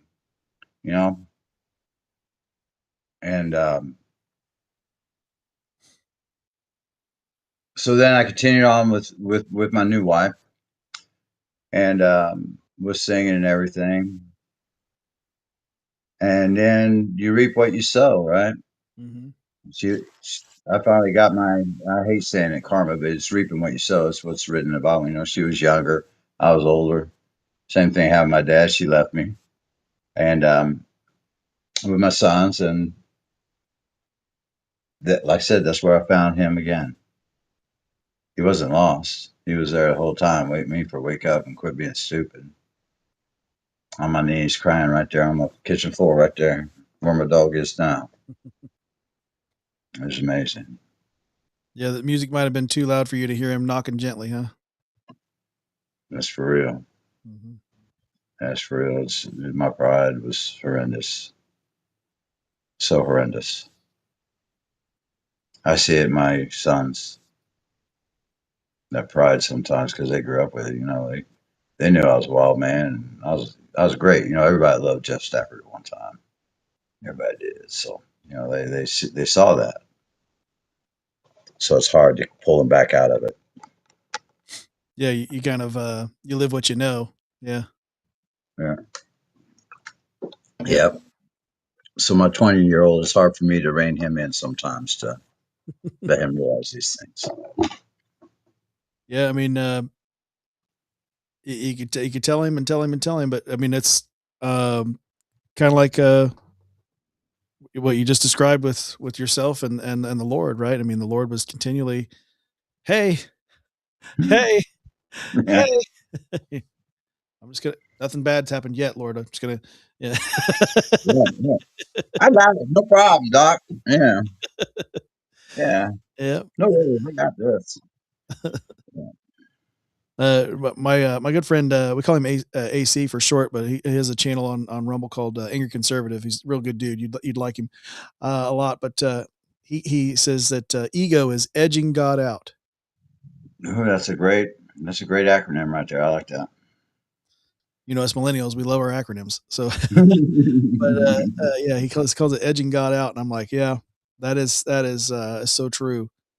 And you said, you couldn't fit your head to the front door, right? It's when you're edging God out, yeah, yeah, everything seems clear, right? Oh, yes. Yeah. Even though it's never been more clouded, and we just don't realize it because that deceit that has been laid in front of us. Goodness, 6,000 years worth of it. yeah, and well, and I could see that, talk about with your sons and trying to relay that to them, like through those hardships, you learn those lessons, and now it's like, hey, please don't make the same mistakes. Maybe I don't know if they're watching this or if they're going to watch this, but hopefully they do and say, okay, Dad made mistakes.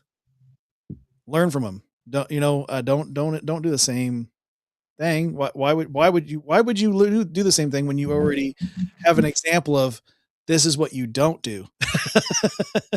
Yeah.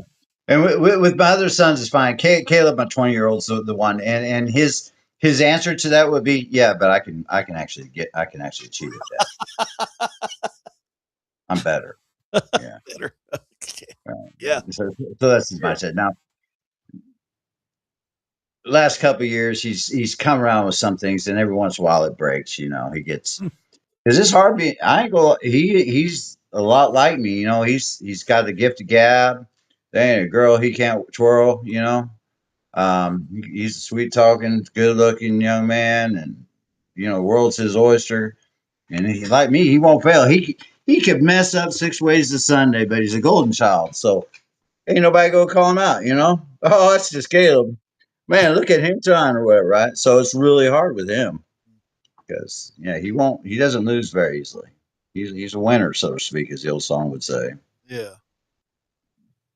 But that old winner in that song ends up with a cauliflower ear and teeth. Those aren't even his teeth, and all the rest of that, So. Yep. It's so interesting. I think it's related. I think it's not even just a fathers and sons thing. I think it's just parents with their children in general. They try to tell them, look, I've done this. I've been there. I know exactly what you're going through. Like, no, my situation's unique. No. Let me put this scripture out. It says nothing new under the sun. See? Right. And so I do know. You didn't even have computers when you was a kid, Dad. What are you talking about? Yeah. It's like, okay, yeah, we had abacuses. Okay, but still. Did the same math though, okay? Yeah. 2 plus 2 was still 4, and life is still life. So I know what I'm talking about. But I know I can recall that too. My father used to tell me so many times. Don't do it, boy. That's stupid. Old cowboy song says, my daddy says the reason is I'm done with a box of rocks. Yeah, well, and we need to start learning to listen to those who have been through it before. At least take it into account. We may think ourselves, in a different position or whatever because of technology or whatever. But at the same time, we got to go, okay, let me put that into account. Maybe there's something there. Let me take a look at that. Let me test those waters, but not. My best thing I tell my sons is that because the memes are a thing now, it's a meme.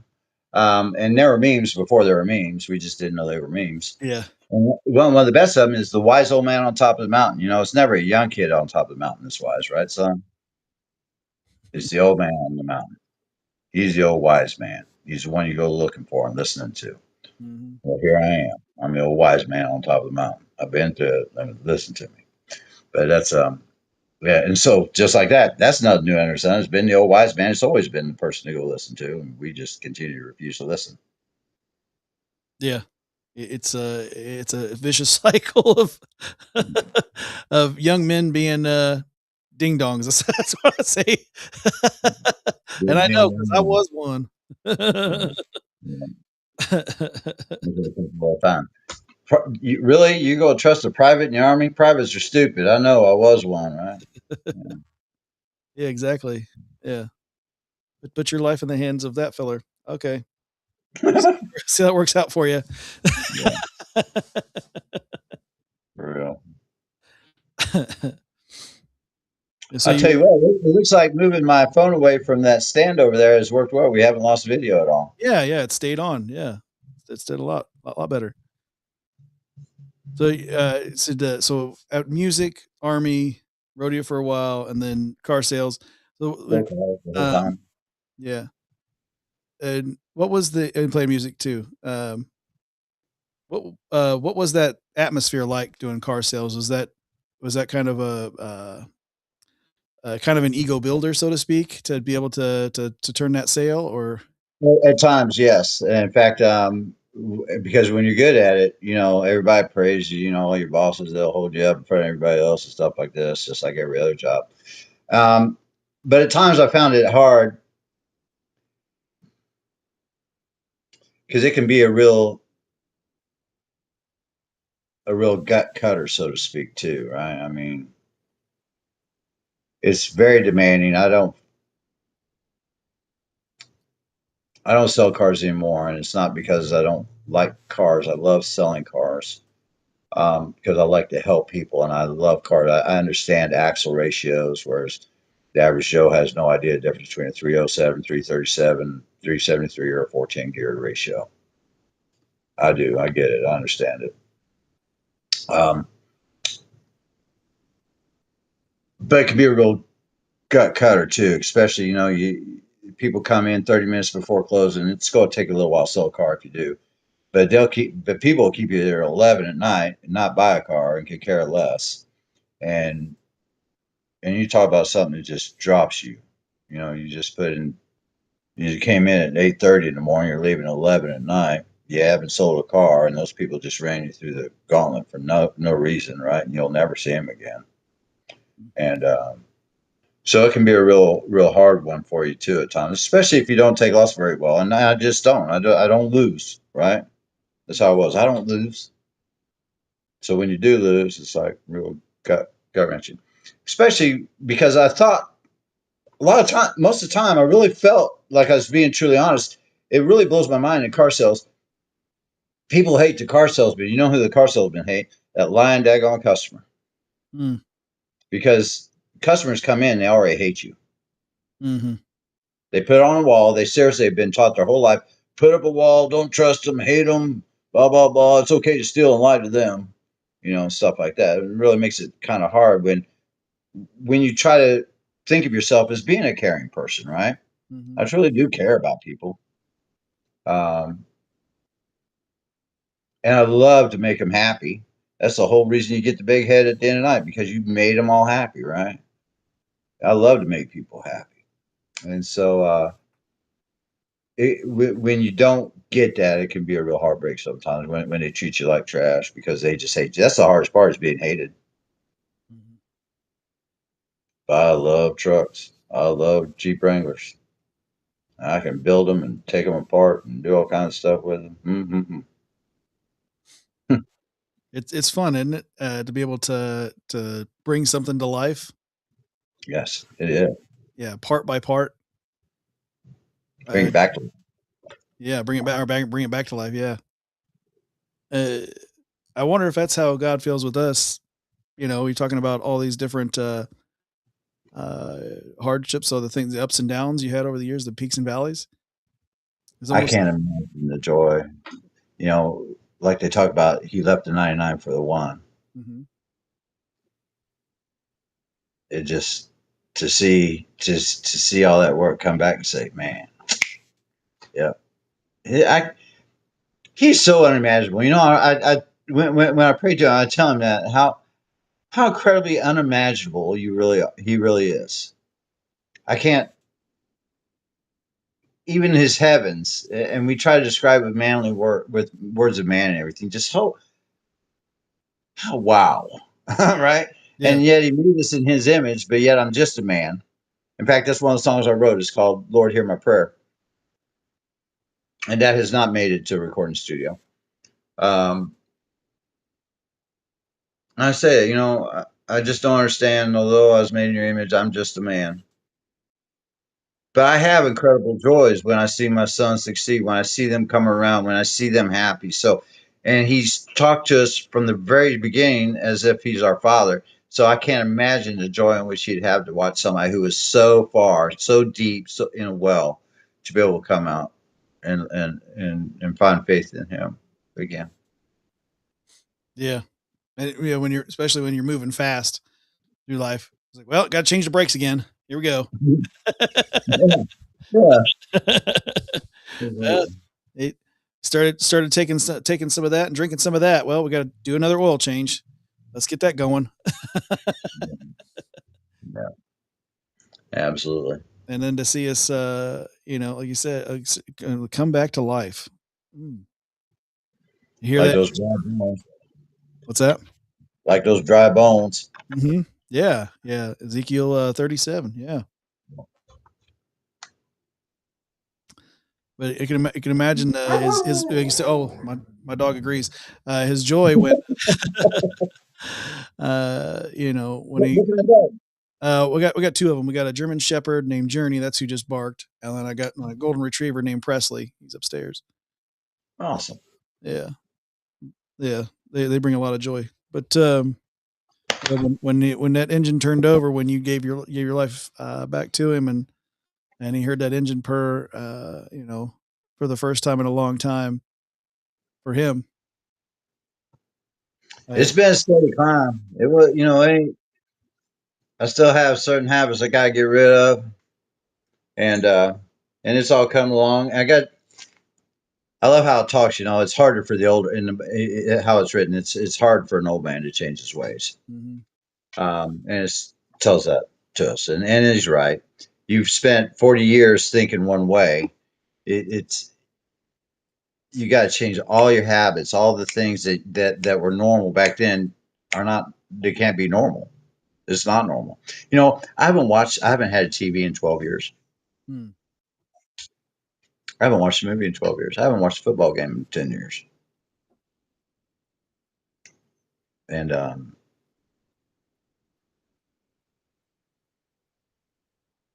at the end, like I said, there's 2,000 channels of junk nobody wants to watch. Why do people pay $250 a month for 2,000 channels of absolutely nothing to watch? You got me. Oh, I got pay-per-view. Okay, good for you. You can enjoy more entertainment, more things to pull you away. That's great. Yeah, and they really don't like. I mean, football. They'll enjoy their football game, absolutely, and I know why because I used to too. I coached little league football for my sons and stuff. I enjoyed it. There was never a bigger Colts fan than me at one time. But it's all deception, and we can go talk about that in a minute too because that's a really wicked thing. But there just isn't nothing to watch. I would sit there and flip through channels and not find nothing I really wanted to watch. Mm-hmm. Right? Yeah. Why are people paying $250 a month for this? I don't get it. My mom does. My mom and her husband are bedridden, basically. They don't do anything but sit and flip through channels. It's like, how can you do that? I don't get it anymore. And I used to because when I worked, I used to come home and then I'd be so tired after work. I sit in my recliner and watch Roseanne for a half an hour while I'm waiting on dinner to get done or something back in the day, right? Mm-hmm. And you would just empty your mind of all the BS that happened during that day, right? Just forget about all the junk that happened during the day. Just let your mind go to be numb. Mm-hmm. And for so many, I think that's exactly what it is, just a numbing of their brain so they don't have to think about anything, really. For so many things, especially when watching sitcoms, comedy sitcoms and stuff. But it's all just junk. And since I talked about football, I'll go back to that right now. I did love football, but I am totally against organized sports, especially at the pro and college level. And I think the world would be so much better off to do away with all of it. And I'll explain why, using football as an example. First of all, football is nothing but a parable of war. War is the most horrible thing I've ever known of on this earth. My father fought in it, my grandfather, my uncle, myself. We see mankind back absolutely traumatized forever. You can't even imagine the horrors in which these men and women have seen. It's the most horrible thing. And then we're going to teach our kids, hey, here's a parable of war. Go have fun. The game of football is truly nothing but idolizes violence, drunken debauchery, and lust. I'll get to drunken debauchery here in a minute, but let's just work on the violence first. Once again, it's a game of war. It's always been that way. And you cannot tell me that even as little as in Little League football, we don't look across the line, offense to defense, and tell each other, we're going to kill you. I'm going to kill you. Mm-hmm. I'm going to hurt you. And they purposely do this. Now, I've had men tell me, my kids never say that on the line. Then you never watched your kids play, have you? Right. But they do. I guarantee you they do. I'll tell you all about football. I know that's what they told us to say. And when I was in Pee Wee football was you go and destroy. You go and destroy because I played on both sides of the ball and and yeah, as on defense it was get to that quarterback and destroy him. Destroying, absolutely. I was defensive coach. That's my specialty. Man, yeah, I will eat you up. And so we can go on through there. Now, not only is it idolized, but then we see once again how many NFL players in history actually can't read and write, but they got through college somehow, right? Mm-hmm. So it's all lies. It's all based on lies. They cheat everybody's system to be able to put certain people certain ways so that money is made in incredible ways. Then, to build the Coliseum, such as in Indiana, they tax the poor to pay for the playground for a billionaire to make billions while paying millionaires to make millions to play a game and all the time saying it's good economy in the city because we're bringing jobs, but yet all the jobs pay nothing but minimum wage, have no benefits whatsoever, and they're all part time for when the games are in, for the concession stands or for the waiters or the waitresses or the hotel bellhop or something, right? So there's so you not into that now for the drunken debauchery. You can't tell me that football isn't. Once again, I live this life, so I know what I'm talking about. And when people deny it, and I know they're lying because it's so plain. Everybody there is drinking 4, 5, 6, 7 beers while they're watching the game, right? Mm-hmm. I mean, they love doing it, and they're expensive beers. They do it anyway, and everybody knows it. But yet, we're all going to drive home, right? But we all know it's against the law to drink and drive. But yet, it's okay to do it because it's a football game. Now, let's talk about the debauchery of it. There is not one time in any city in America that doesn't have higher sex trafficking during the football when it comes to your town. Mm-hmm. Absolutely. We idolize the lust just in the cheerleaders. Mm-hmm. We put everything out there to draw our children away from a godly life and make it prideful for them. Oh, you're the best, son. You're going to kick butt. You know, you're the best at this or whatever. And it's so sad because, like I said, I loved it at one time. I loved coaching Little League football. I love watching my boys come back running at the coach saying, "We did it. We got him." You know, when you got that safety or whatever. It was incredible.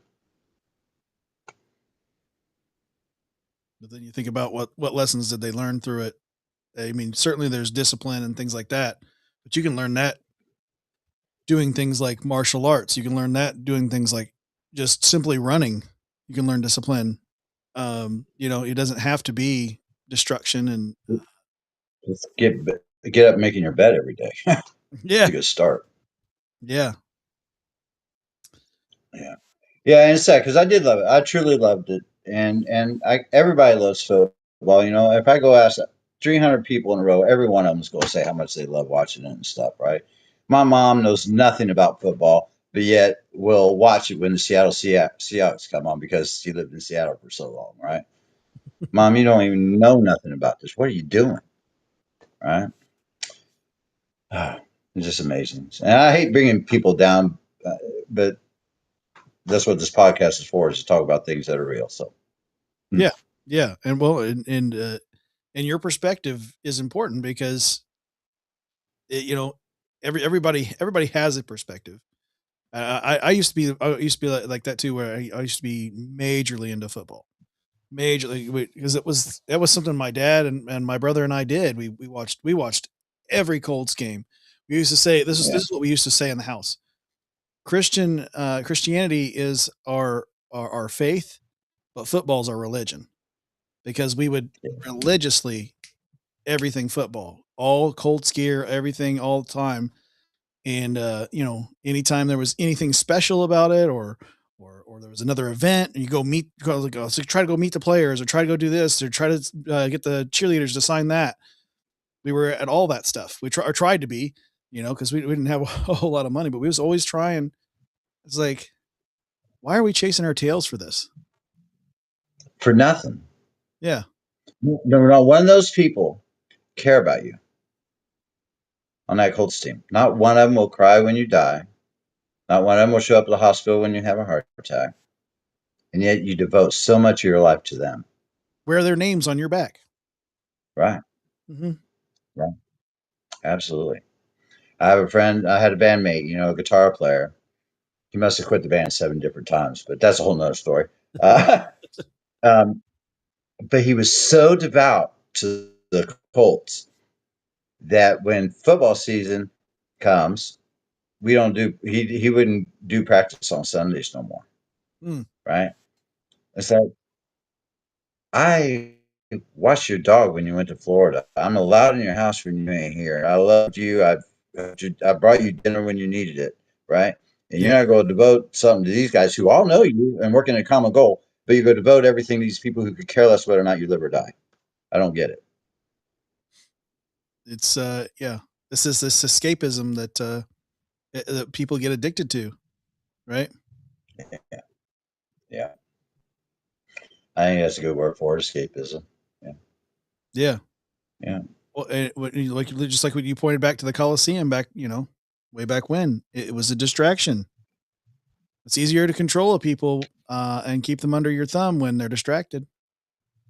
Circus and bread. And they've done it very well. So here's the whole nother thing. I can't believe we're going all across the gamut. It's going to be crazy to hear. Our republic has already fallen. Mhm. Few know it. Those that do aren't telling anybody.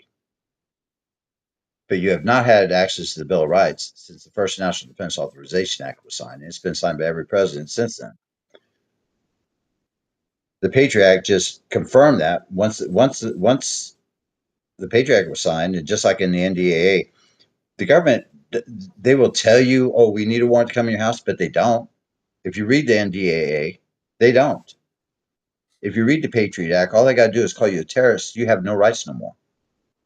Well, Right? they don't even need that anymore. Look at the raids that happened and just political figures' homes. Right. If they opposed a certain political belief, usually leaning to the left, then their house got raided. Yeah. It's like, excuse me, there's supposed to have been rights, but they can just bust in your door and go on in. Well, we think we think you have this. Right. What's your probable cause? We don't need it. We think. Well, because you think. Well, I can think a whole lot of things. I think that putting mayonnaise on a hamburger is terrible, but I'm not going to tell somebody that they can't do it, and I'm not going to knock it out of their hands. I'm not going to kick in their door because they're doing it. Why Yeah. is it because I believe differently than you and I have a different belief system that you're going to come in here, but they're going to do it because they know they can get away with it, that nobody's going to stop them. There's nothing, and there's no powers for that. There's no powers to say you can't do that. Right. There is power. It's called the Constitution, but it doesn't matter anymore because they signed the NDAA. They've signed in the Patriot Act. We've already seen that presidents can assassinate citizens because Obama did that. So there really is none of that anymore. I forget why I was telling you that. Always mentioning why would we bring that up?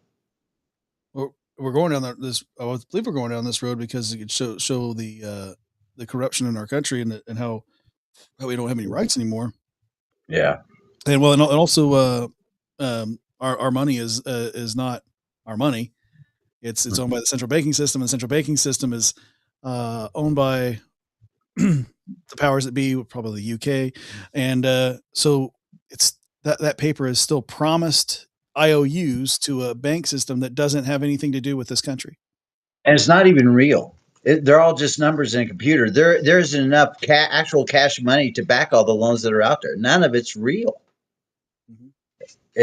But we still use it as it is, right? I mean, when you get a loan, there's no cash moved over anywhere. It's just numbers in a computer, ones and zeros. Mm-hmm. It's not even real. Yeah, that's why you get along with good company over here at Revolver Broadcasting. Got my good friend John Goebel. We do the Republic Report, and we talk about ending the Fed on a regular basis. And I believe that day is coming very soon. I believe that day is coming very soon, and that's gonna change everybody's ability to be able to have a life. The world, if the Fed ends, if certain things happen, if we was brought back to the original Constitution, it would. The big problem with doing that is people hate to sacrifice. They're so full of their life of want and desire. They got houses full of cheap junk instead of just a bunch of cheap junk instead of just a little bit of really good things. They will never set the world. The Americans today will never sacrifice the way that they did in World War II when my grandmother and stuff when they made victory gardens, when they rationed sugar and rubber and even the color green, anything with green ink. America, we see that now with gas prices, right? Mm-hmm. Oh, we can't do this because gas prices are $5. It's like, wow, first world country, you can't go on a trip to Florida for a week. Oh, wow, right? I mean, yeah, it blows me away the importance to which people put. And so if that Fed does end, you talk about changing the world, and that's something that's going to be really hard for America to accept because it's going to be like 5 steps back when we do any of this. If any of this was to evolve in that way, it will cause major erosion for a lot of things. But once again, people like me realize none of it matters anyway, right? Mhm. I mean, none of it matters. Your big office in the sky means nothing to me. Your $400,000 a year income, really, or not even that, $1 million a year income now with people. None of it matters. You Well, got so much, it doesn't matter. You'll be fine. Trust me. Okay. My but all grandmother couldn't put better, shoes on my dad during the summertime. but all that hurt will come. I believe all that hurt will come. Yeah. There, Yeah. it won't be a choice necessarily. I think the dominoes are being set up. It won't be a choice, It has to. and It has then to. when those things change over, yes, it's going to hurt for a while. Mm-hmm. But everything worth having requires sacrifice. No pain, no gain, right? That's right. And so people will go through it, and then they'll come to a realization that, oh, life is actually better now because look, this money actually has backing. Like if there is a new cash system, which I think there might be, it's going to be based on probably silver, but just based on looking at it and discussions I've had. But it looks like that life will be better. You'll be able to actually afford a new automobile and have a home worth living in. Like the American dream could come alive again for American citizens. And Yeah. I think that day is coming, and I'm so excited for it. I hope you're right, and it probably will. You probably all right. I hate being the bearer of bad news kind of guy thing. Um, the doomsdayer. I firmly believe it was written over 6,000 years ago, right? That it is going to continue to get worse. Now there's going to be a short period of time when there will be a short false peace when the deceiver puts his antichrist and the beast here on earth, and there'll be that short time of fake peace, so to speak, where everything seems really good for a minute, right? And then after that 3.5 years, the 3.5 years of tribulation comes or whatever. But I don't think I'm sad for our world Yeah. because I don't think it gets better. I think at times it'll have its moments of ups, and for certain pockets of people, it'll have its ups. But Thomas Jefferson said, "I tremble for my country when I realize that God is just." You can't have an America that sends pride parades down the streets and absolutely says God isn't real. Maybe the biggest slap in the face to God we ever did was say that nothing's real, right? To be an atheist, at least you had a false idol over there you believed in, but then now we don't even believe that anything's real, right? None of it's real.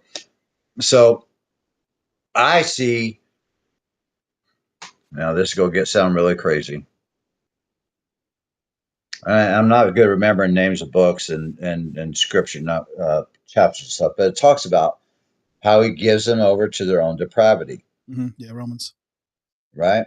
And we see that in this nation that it has continued to deteriorate from the times like, and I think there's a big turn of events around 1900 that has to do with Christian belief also, not just through the Federal Reserve and Wilson being president and stuff like that. So I think that he has let us come over, and we have a big monster within our city right now that I think is very dangerous. Man, I don't want to sound too freaky, but I think he's giving us over to him. We've allowed him in here. The left has allowed Islam into our nation, and I think it's very dangerous.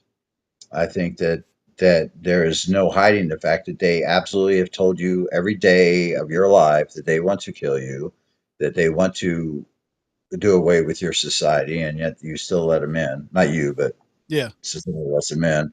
Yeah. It's just insanity to me. Oh, you want to kill me? Here, come on in. Right? I don't get that. But Yeah, and it's in their hadith. They're allowed to lie to infidels. right, absolutely. Yeah. Christianity And, is and the pattern's the same since 700 AD. They'll be outnumbered first, and so they'll be very passive, very peaceful, right? They get into the government, they get numbers, and then they destroy everything, and they take over. It's just been the same since 700 AD. So I don't see there'll be pockets when I think it gets better, like I said. And if it's truly the last days, I don't know how horrible it will get, but I don't think I we'll see worry it. about that. I think we'll see the good part.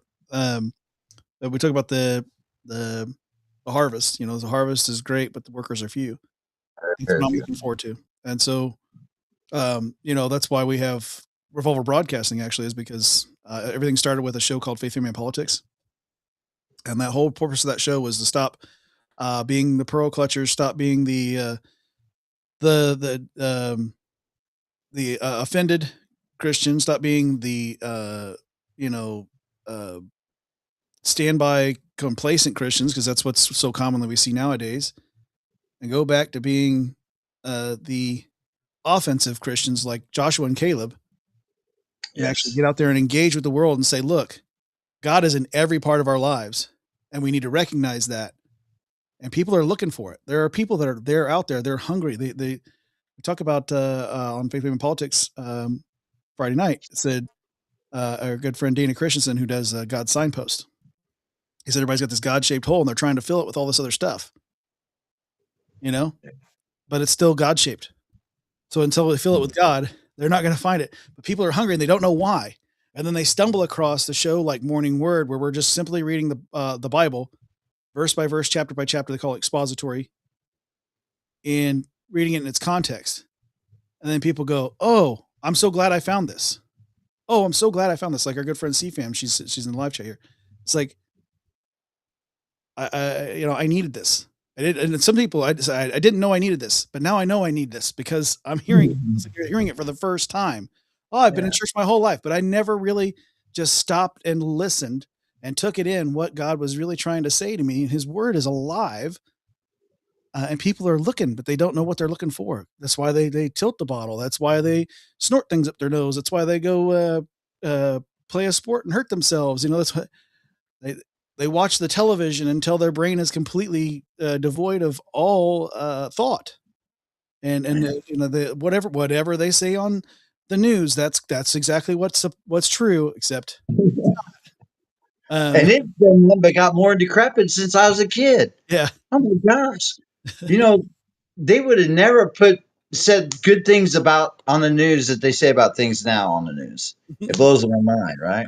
It's just unreal. And once again, it's a continuation of what's written, I think, and I think there will be pockets of good things and stuff. But that God-sized hole that never gets filled is a great.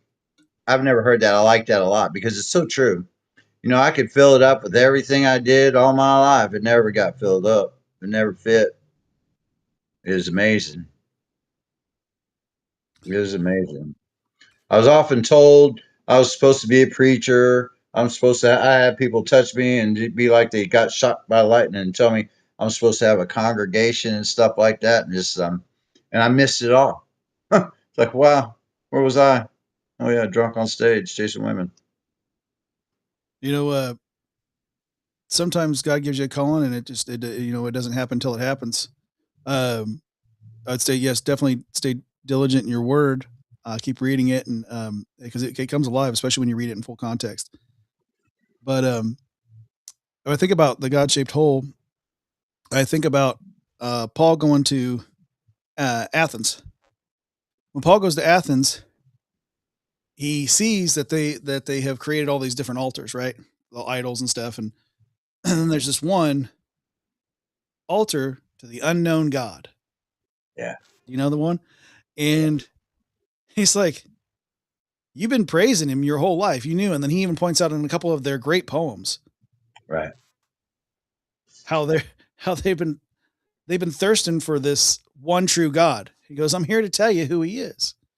Tells them about Jesus, and all of a sudden they're like, and many followed and believed him. Some of them actually left with him when he left Athens. Isn't it wonderful how he would talk to them using their own religion? I mean, he was so smart. He was brought up both in the Greek traditions and in the Hebrew traditions of the Pharisees. But he was so wise in that way. He would talk to them about things in their own context with their own gods, showing them why it's wrong. It's really amazing to learn these things. how he worked. Yeah. Because we hear that question a lot, as people say, well, what about those people that never knew God? They never heard. No, they know God. He shows himself. They may not know the name Jesus specifically. Now it's our job as Christian believers to go out and do the Great Commission, Matthew 28:19. But you know, these people have all around the world. They've heard about God. They understand who Jesus is. They just don't know the name. So they're praising him. They believe in him. They have repented to him. They just don't have the name to speak. But it's there. I think even Paul told us, he gave us creation. It's in creation for you to know. It's that simple. So we have no excuse. So that's why so many times when Jesus was talking to the disciples and they didn't get what he was saying, his forehead was probably regularly just beat red from just doing this number right here, because he's just so frustrated with them. But that is a perfect picture of all of us as humans. He keeps showing himself to us, whether through his word, whether through a Christian, or just in a pantheon where we go, oh, there's this one that's like unknown, and he seems to be better than all of these, and I'm drawn to that for whatever reason, and that seems to be the best thing I can do. And it makes me want to give up all this stuff in my life that I don't even need, actually. Why is that? Oh, because he's been drawing us near our whole lives. And it took Paul to show up and go, you can actually put down all these wicked ways, and you can give that to him, and change and become a follower of him. And then, as like a matter of fact, he sent his son to to take care of those sins that you lived in for so long. Right. Wig caps got blown off, and chased in the wind for sure, because they didn't know what to do with that information. Yeah. I think of those times. I really love delving in the Old Testament a lot. And I think of how Nebuchadnezzar, I wouldn't doubt if I find him in heaven or on, in God's kingdom someday, because I think Daniel did a great job of probably helping to save that man. And to read the story, how prideful he, to come from not knowing God, not knowing anything, at least I grew up knowing who he was, right? Yeah. And, but Nebuchadnezzar didn't come from that, because the world had been distorted already since after the flood by the demons or whatever. But to see how prideful a man he was, and then to be made a beast for 7 years, right? And to eat the grass of the field like the ox or whatever, and to have all those things, and to see his pride. And I really think that Daniel probably was put in such a great place to not only him but others in that kingdom to come to God, to know God through those ways. It's pretty interesting. I love that story of Nebuchadnezzar and how nature worked with that God. Yeah, it's a very humbling thing, right? Yeah. One, to be sure, over time, right? I was so prideful, and I was made like the beast of the earth here, and so yeah. That ego got in his way, didn't it? Yes, they did. And he was shown those kingdoms too. He was shown all the kingdoms throughout the ages, and how it was going to become less and less and less and less over time. Yeah. Sounds familiar. Yeah. Yeah. It sure does. It's amazing. It's amazing. It certainly sounds familiar. It's what we're witnessing it right now. History just keeps unfolding the way God said it was going to. And people go, no, I don't think I'll believe in that. Here, read this Isaiah. Now read the story about Daniel giving it to Cyrus. And now go read that Cyrus cylinder for me, will you? Yeah, read Ezekiel 38. See what you think about that. Or read Joel 2. Let's see how that works out for you. See how you're feeling about it. How the world works after reading Joel 2. It might just change how you think the outcome is really going to be. It's amazing. I get blown away.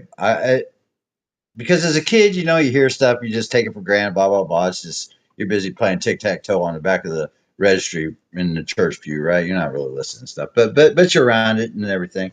But until you really delve into it and to really study it, because not just read it, but to really study it and to learn this thing, it's so unbelievable, right? I can imagine being no, Isaiah, who Elijah when he calls down the fire on the altar after these guys the ball couldn't do it and stuff like that, and to watch the Israelites who doubted everything right about it say, "Oh no, no," they were in doubt, and to watch that, how incredible!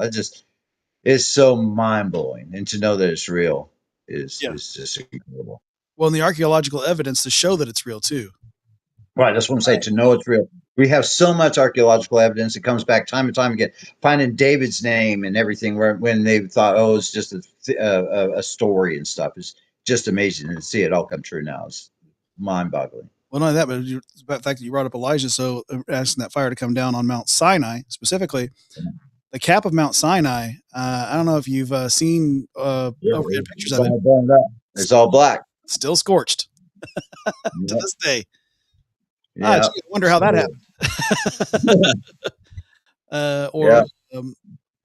The land where Sodom and Gomorrah was, which is, not where the original thought, but where they found it now. It has all those sulfur bowls everywhere. Mm-hmm. Everything's destroyed. And nothing been there forever. Well, and not only that, but there's low level radiation still there to this day. Yeah. Because when you think about it, it's like that kind of heat had to be radioactive, right? For that kind of heat to come down and wipe out everything like it did, and turn Lot's wife into as a pillar of salt, which I think it turned her to ash instantly, right? What does that? What's something that we have in modern day that does something like that? A nuclear blast will do that. We've all seen Terminator 2, at least that part where she's holding onto the fence and she's turned to ash immediately, right? That's what I imagine in my mind. It's like this fire that's coming from the sky. It's taking out this entire area, and it's as a nuclear blast, this heat, and it had to be radioactive. If we're just, science proves God, right? It's just this one little dot. The science proves God, and so I think that over and over again, the fact that radioactive residue is still there after thousands of years. Come on. For real, it's amazing. It gets proven. I'm anxious to see. I probably don't hold as much importance as some people, but like all this news about Noah's Ark being discovered, where it is over there in Turkey and stuff, But and if it does come true, that's just another peg in the board for our God saying, "See, I told y'all." Yeah. Right? And but we do see little things like that. Everything in archaeology that's being discovered all the time in Egypt, in Israel, in all these places, it's like just keeps coming more and more and more right now, which I think is foretold also, that we're going to have all this evidence and people are still going to turn away and say, nope, can't be true or whatever, They're like that buzzard on Looney Tunes. Yeah. Nope. Yeah. Get on the nest. Come on. Right. Try to go, but he's. Yep. That's how it's going to turn out for him too. But yeah, you made me think about that too. There's like some more evidence. There was like Göbekli Tepe. I don't know if you heard about that before, but they're like, oh, this is likely where Noah had built a temple. This temple. All the animals are accounted for on these pillars that they're finding. They only uncovered 5% so far. Since this is what 2011, 2012 that they had started uncovering it. Still the same 5% is all they've uncovered. But through LiDAR scans and things like that, because Turkey won't let them uncover it because Islam is really prevalent still there, obviously. But they won't let them. But they found that there's more pillars. They just found that there's another section too that would likely have been the a settlement where he would have stayed for a time. Huh. It's almost like the Bible is completely accurate. True history. Time again.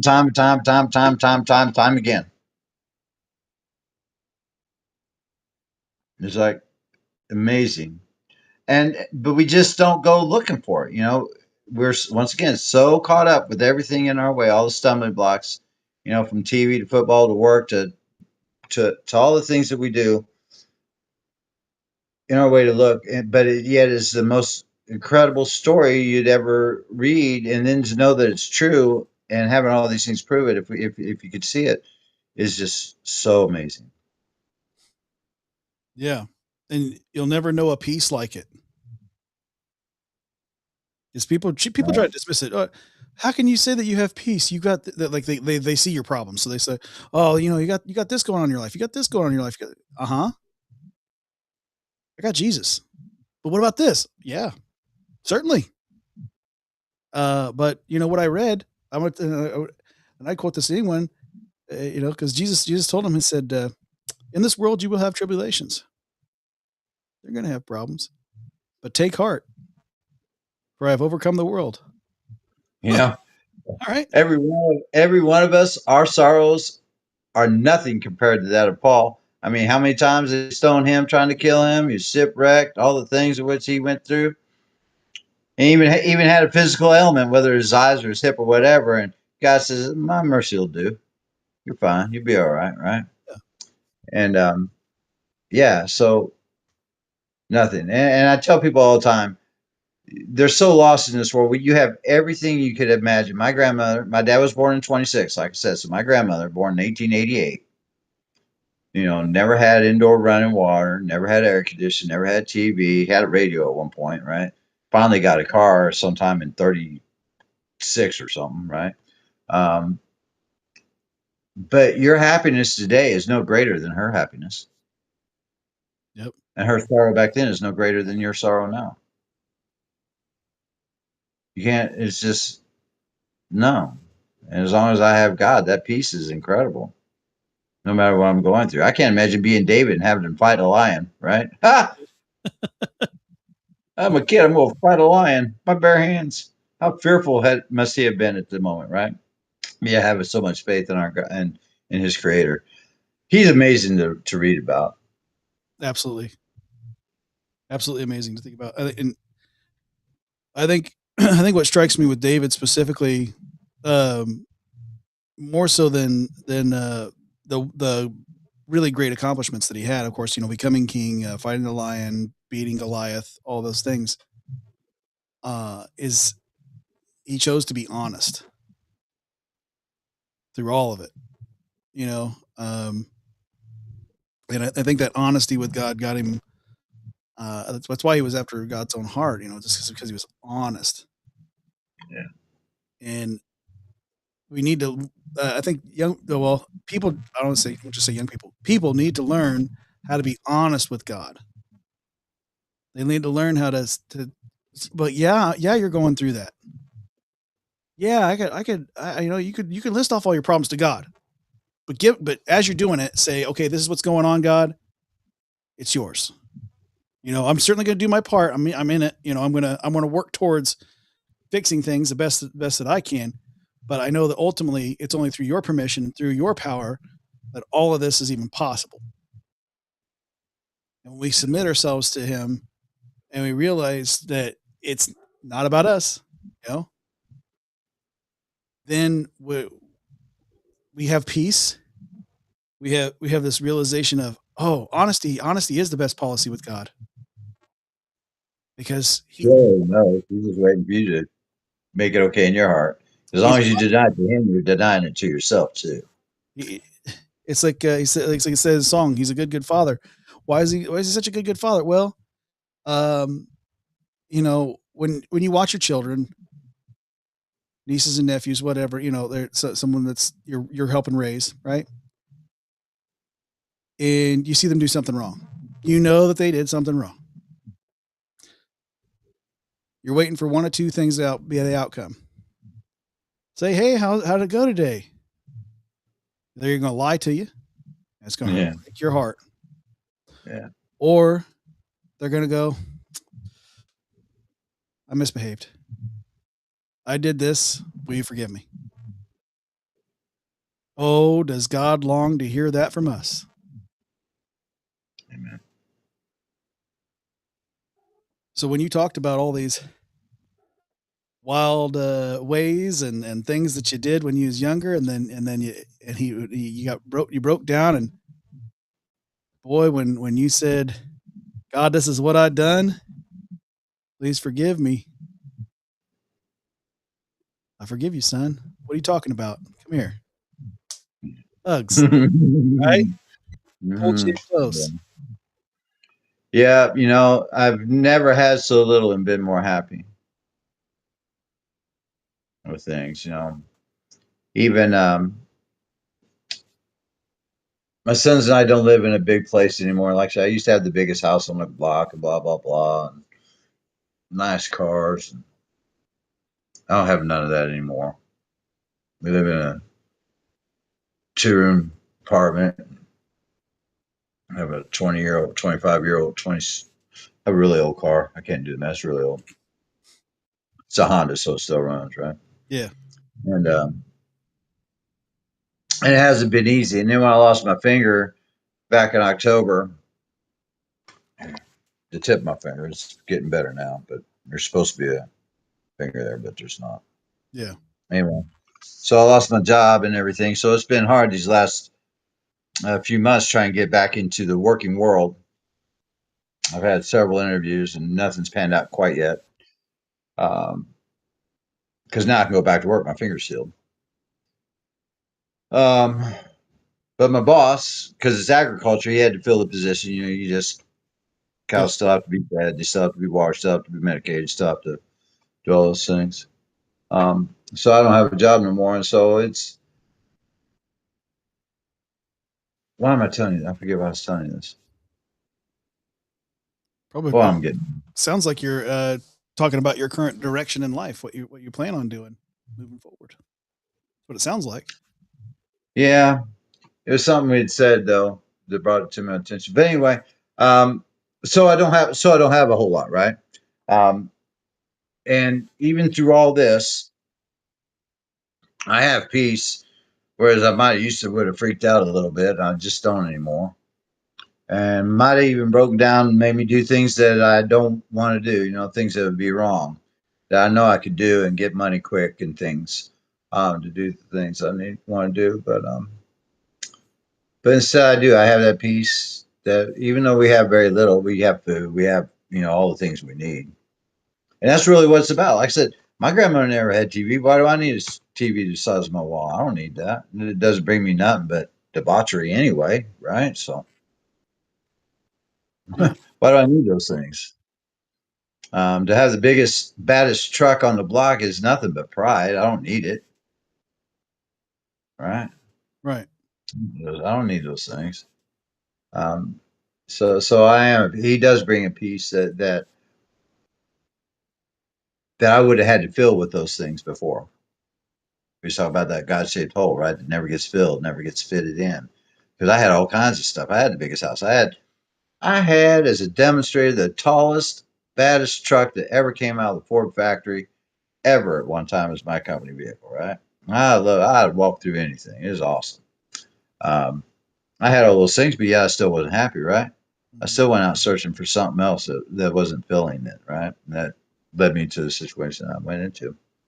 And you're absolutely right. So it's a piece that comes that you can try to fill for the rest of your life. You just ain't going never. It's never going to happen until you seek Him.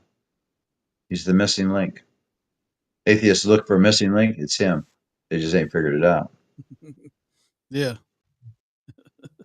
Absolutely.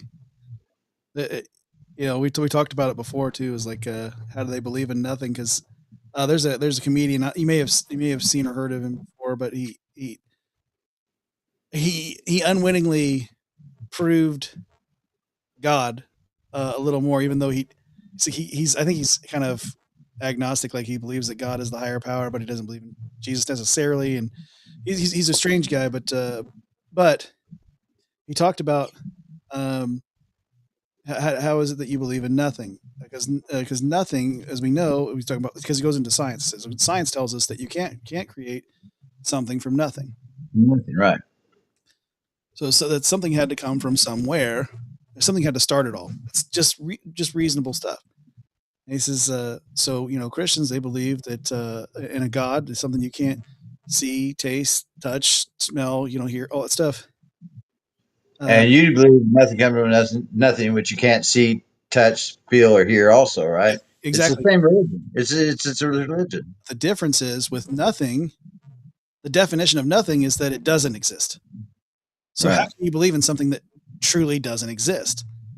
Right. I have one, Tim. And I said, okay, so when Christians die, they believe that they die and they go to heaven because they go to something, they go to God.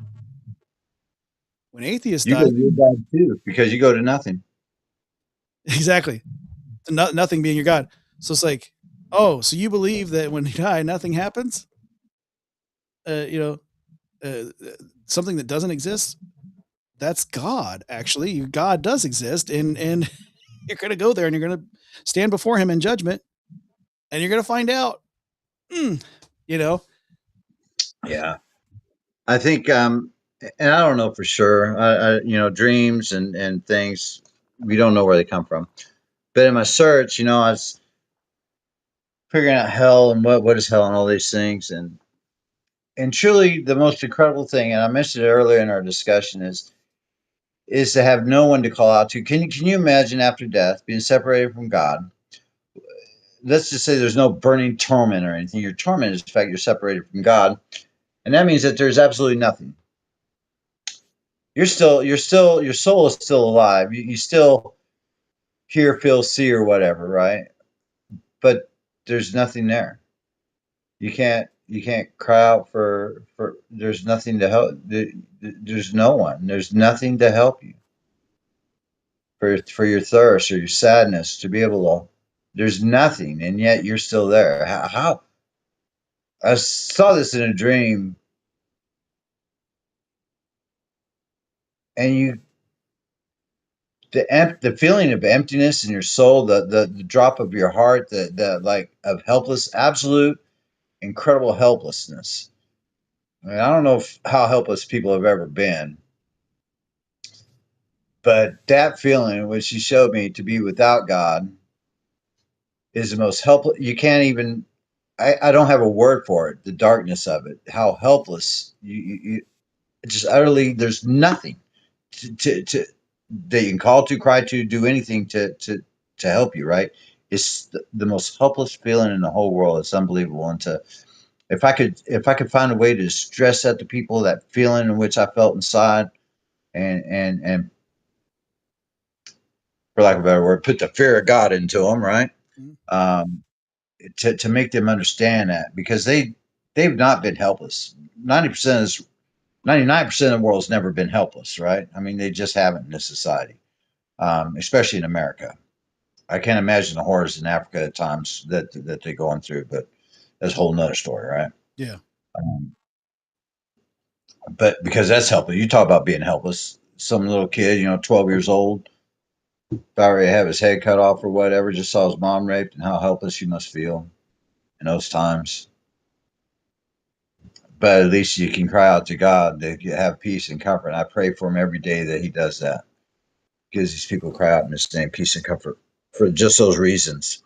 But to know that you deny him, and in the end, to be separated for him forever, you talk about helplessness. These people have no idea what that is. And I wish I could stress it to them enough. Yeah, I believe that's part of the eternal, the flame that burns them forever. I know that it talks about a literal flame and gnashing of teeth and stuff like that, but that separation from God, the separation from the ability to just even attach to God one way or another, just cry out to him, because there's plenty of people that doesn't believe in him, that calls out to him on a regular basis. They won't admit it out loud, but they do. And to not be able to have that, just to know that he's not going to be attached to you in any way, shape, or form forever for the rest of. I can't tell you the feeling I had in my soul after when I saw that in my mind. that detachment is, I think that burns more than anything. More than anything. Yeah. To be disconnected from the creator. Yeah.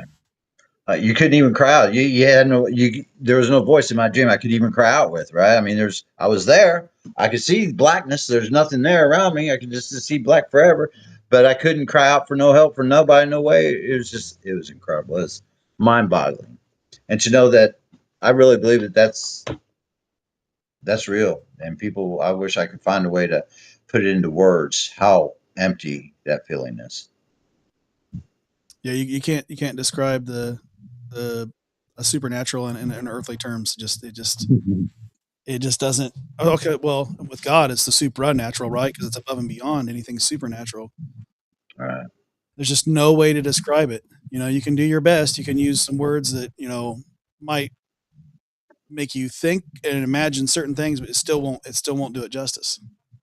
Yeah. Justice. It's truly mind boggling. Wow, what a feeling that was. What a feeling that was. It was wow. But like I said, he gives me everything I need. He's giving me peace. He's giving me joy, and with little things, and just like the piano. I don't actually know how to play piano, but turns out I can play piano. It's kind of weird. Like I've got the internet and YouTube now, so that helps me a little bit. Unlike the '80s, right? But yeah, and I'm sure that's just because I've been in music all my life, so I got an ear for it, right? So it's easier for me than being a beginner. But yeah, those simple things, the joy of I have an 11-year-old son. So I bought the piano for my sons so they could go learn to play piano. So I have an 11-year-old, and the joy to sit at a piano and show him what scales are on a piano, and he's very musically inclined also.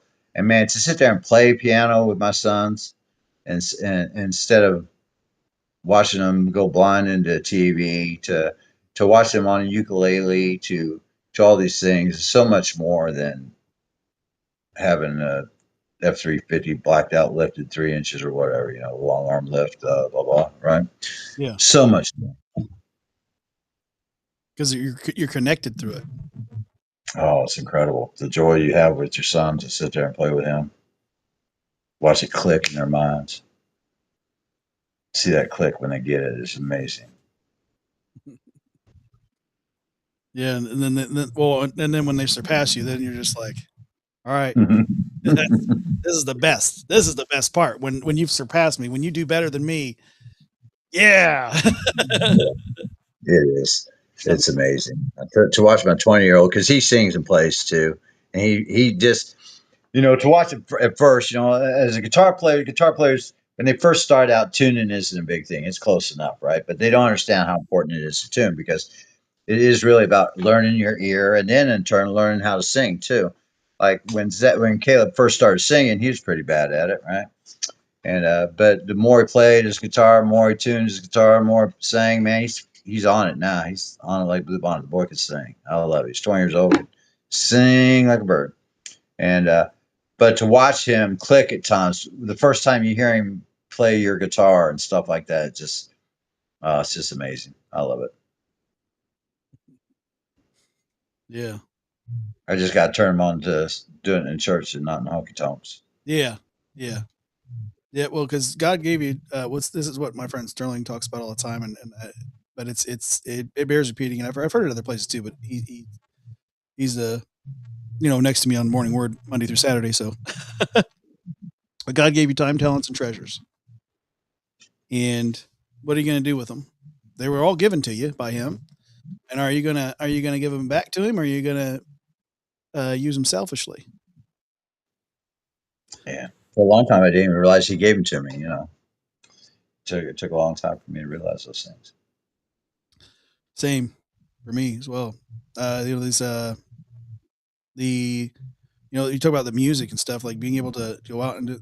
It's like, if you'd been singing for the Lord all that time, imagine all the souls that could have been touched and changed, People been changed forever.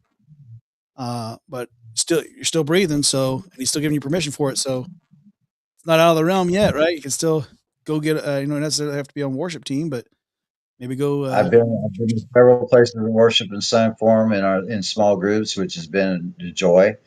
I play with older folks who go around and do that. And we sing more of the older gospel, like in the garden and stuff, which was my dad's favorite song, Christian song. So I try to sing that one everywhere I go. And I wrote a song called that I like, a lot of people like, I should say. It's called "Lord, Hear My Prayer." I love that. I love to sing it every chance I can. And as I get going on piano, um, and if my finger, I'm sorry, I'm petting my dog. That's why I'm off screen. it's all good. Um, uh, if I get better with guitar, one thing, but if I get better at piano, either way, I'm going to end up writing songs because it's inside me. I didn't mean to start to be a songwriter; it just comes, right? It's a gift. Like I said, just like learning to play guitars for me is a gift, or being able to sing any of it. It's been a gift. I just didn't realize where it was come from or what it was for a long time. So I expect that to continue, and I actually expect it. That is going to be one of the ways in which I keep my sons closer to the Lord,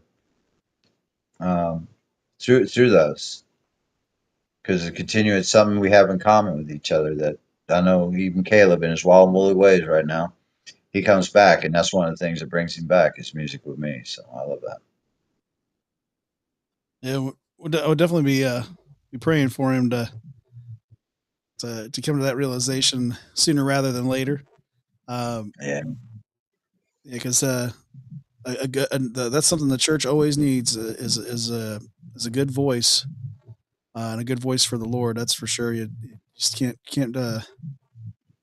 It's lacking sometimes. You get into some churches and you're going, oh, well, they're making a joyful noise.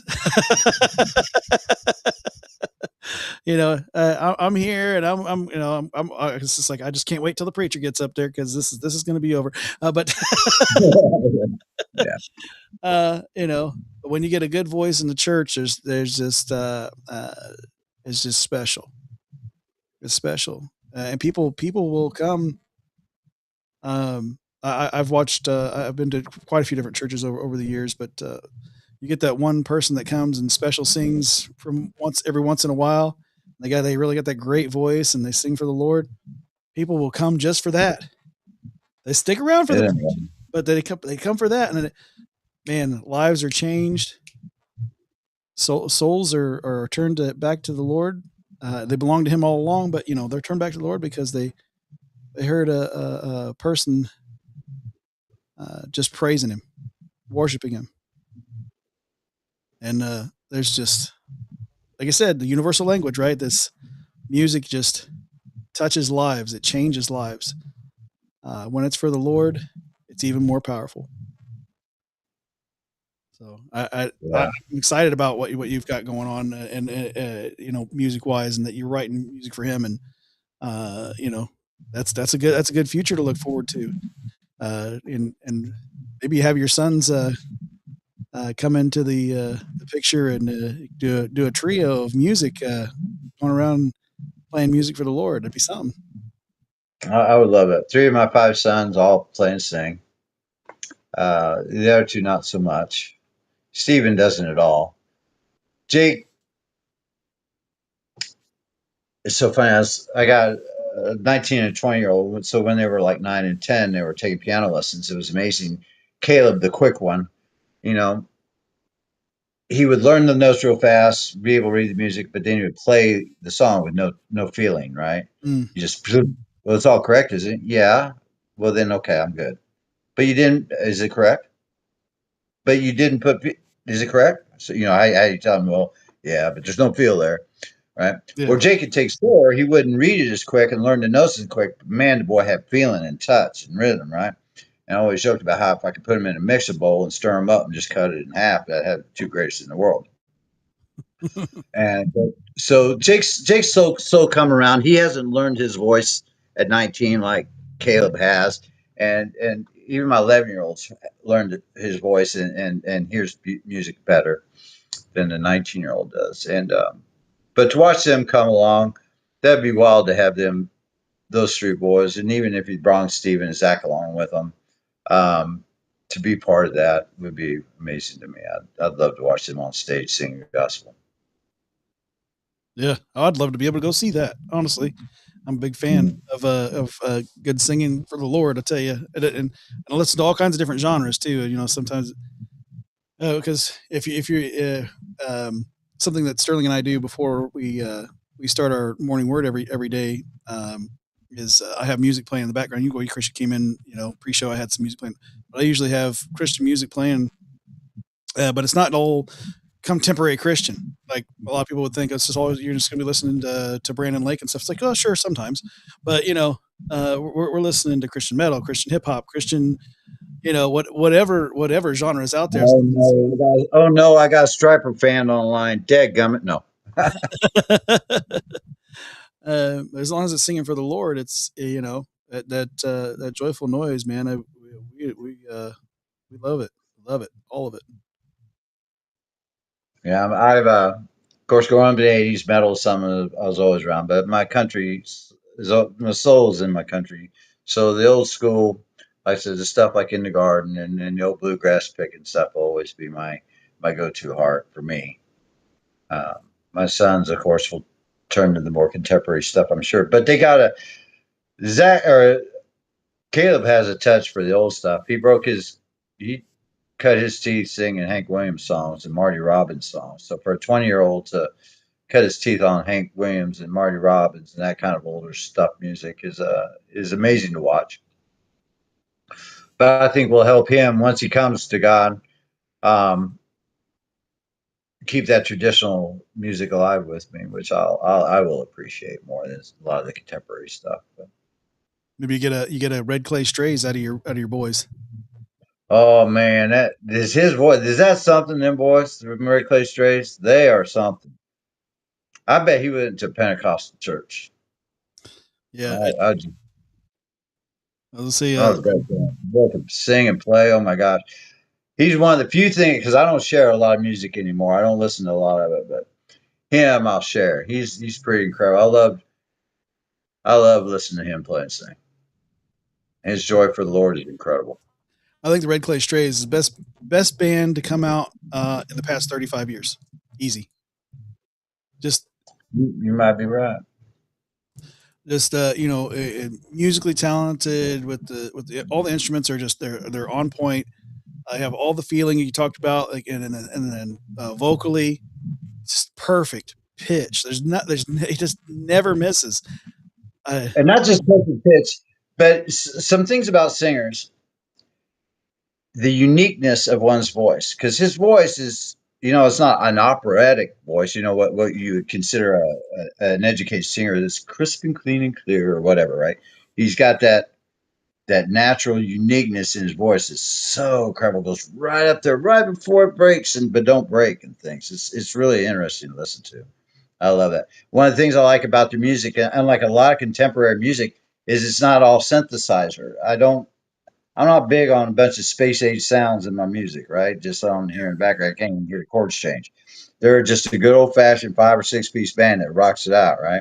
Like I said, very Pentecostal or Southern Baptist or Baptist, whatever. I can't remember.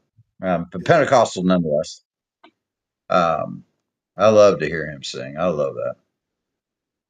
Yeah, it's I believe that their music is transcendent because you have plenty of secular folks that don't realize that band is singing for the Lord at all. You know, yeah, they just think that these guys. Well, you know, certainly they sing about having some sorrows and dealing with a woman that broke their heart or whatever. But majority of that stuff that they're singing about is the Lord, but people goes right over their head and they're singing along, and then you tell them, oh, by the way, that band is filled with Christians, and that's what they believe, and that's why most of their songs sound like that. What? Yeah. Really? Yeah. Yep. What's amazing in music is you take a lot of songs out there that are secular, and you just replace the person they're singing about or talking about, and it's a Christian song. You just replace it with God, and it's a Christian song. It's amazing. That it's like they don't even know it. And these people are not people who you think are with God or whatever, right? It has nothing to do with God, nothing about his career, nothing. But if you just put God in that one spot in that song, it's a Christian. It's a song about God. They don't even know it. They're seeking something. They don't even know what it is, and it's God, and they haven't even mentioned it. Yep. It's amazing. Trying to fill that God-shaped hole. That's incredible, isn't it? Incredible. Absolutely nuts. Yeah. It's so wild. It's so wild.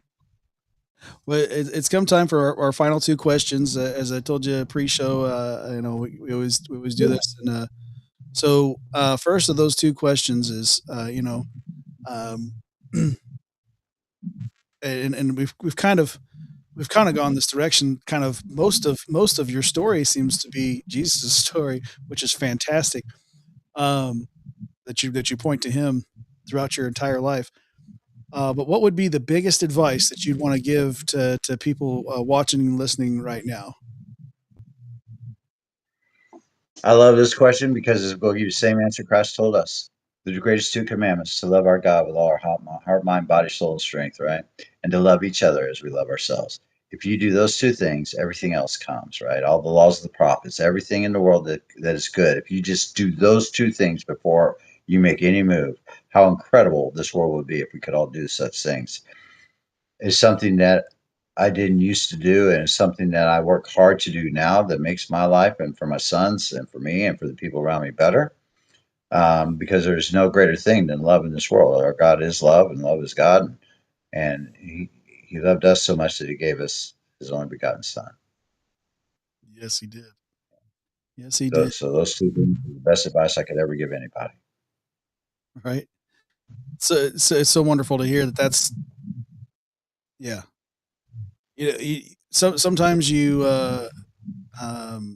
see folks and you think, well, they're going to give advice about you know this is how you fix a car. This is our advice they're going to give. This is how you do this or that in life. But when you say, now the greatest advice I can give is to point you to the Lord. That is the by far the greatest advice that you can give. Most High. It's right there in the words. Most High. Hello.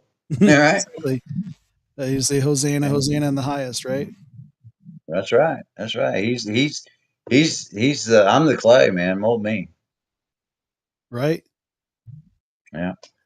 Yeah. That's truly, if you do those things, there's nothing greater I could ever. I could tell you that if it stinks, don't eat it. I could tell you that no matter where you go, there you are. But that's like, and what, huh? Get up in the morning, make your bed. Big deal. Okay. How about something that really matters? Mm-hmm. Those two things matter. Absolutely. And then our final question is, we're wrap up your entire story, the story of Jeffrey Stafford in a leather bound book, and we're going to put a title on it. And what would the title of Jeffrey Stafford's book be? A statue of a fool made of gold. Because I got to be foolish so that I can come to know him. I had to be a fool. I had to be stupid. I had to come as a child.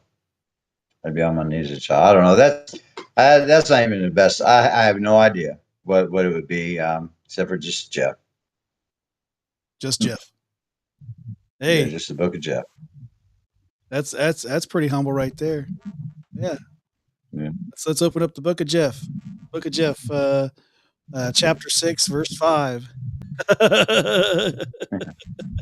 That's what that makes me think. That's what I got. Bill's got a book. Matthew's got a book. Paul's got everybody's got a book. We'll just call mine Jeff. Hey, it works. It works. They're keeping it simple. That's a man after God's own heart, I believe. Thank God. I want to thank you for coming on here, Jeffrey, and doing this and telling your story and having this conversation with me. And of course, we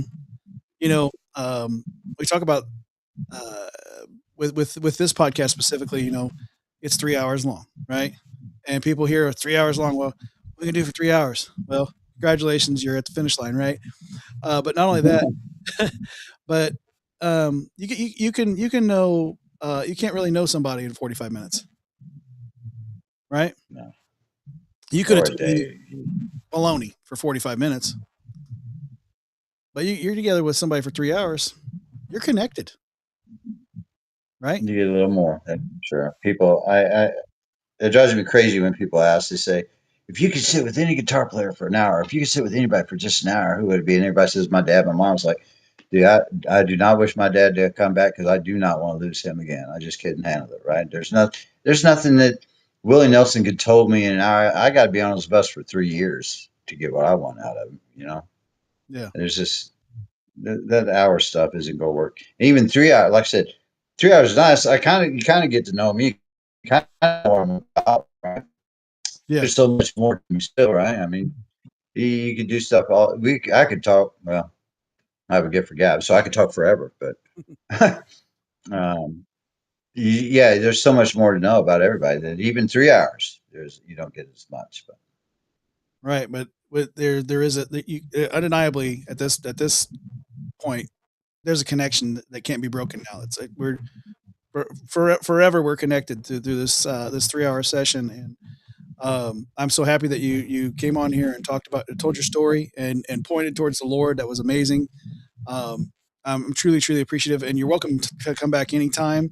Just let me know, and we'll look at the schedule and see. And we can talk about anything. We can talk about, because now that you've told your story, now it's kind of like, hey, what do you want to talk about, Jeffrey? Let's get into it. Let's see what's chapter 2 of the book of Jeff look like. My dog and my kids. That's about it. But if you ever get one of those, one of those big things you really just want to talk about, you want to talk about it for a long time, we'll hop on here and we'll do it. But yeah, we're connected from here until forever. So I'm so happy that you've been here, and I've been appreciative of you being here. And what I want to say to the viewers and listeners right now, whether they're watching live or watching on recording, is I'm going to tell you what I always tell you guys. Well, here just a second. Make sure that you guys are clicking on the link in the description below, obviously, for Jeff, and like his page there on Facebook. Check it out. You might find some interesting things there. Here's your wood. Mm-hmm. And yeah, it's always good to see things that you maybe you didn't even know that you needed to know, right? Yeah. But not only that, stay connected with Jeffrey in every which way you can, and encourage him in all his endeavors if you can, folks. I really appreciate you doing that. But I'm going to tell you, as I always tell you guys, as I leave every one of my programs here, I say that I want you guys to stay in trouble. And I know that a lot of odd looks come my way when I say stay in trouble. Why do I tell you to stay in trouble? Well, because if you have Christ in your hearts, you will in fact be in trouble with the world. The world doesn't want you living under his grace. That's your salvation first and foremost, and I pray that each and every one of you has that. I really do. The world doesn't want you reading his word, praying to him, having a relationship with him. And boy, it definitely doesn't want you going out and doing something so dangerous as telling others about him. But we should be so lucky to be counted as dangerous for his name's sake. So I want to encourage you to do all that anyway. Stay in trouble. I love all you guys out there. I want to send you hugs. Goofy for Jesus. So she's a French. This is how you hug. You just squeeze yourself real tight, and you're getting a hug. So hugs, and you guys enjoy your weekend. For those of you who are on Rumble, I'm going to raid you guys out over to our good friend AC, as I was talking about earlier in the show. You guys have a great night, and for everyone else, we'll see you Monday morning, 9 a.m. Eastern, for Morning Word.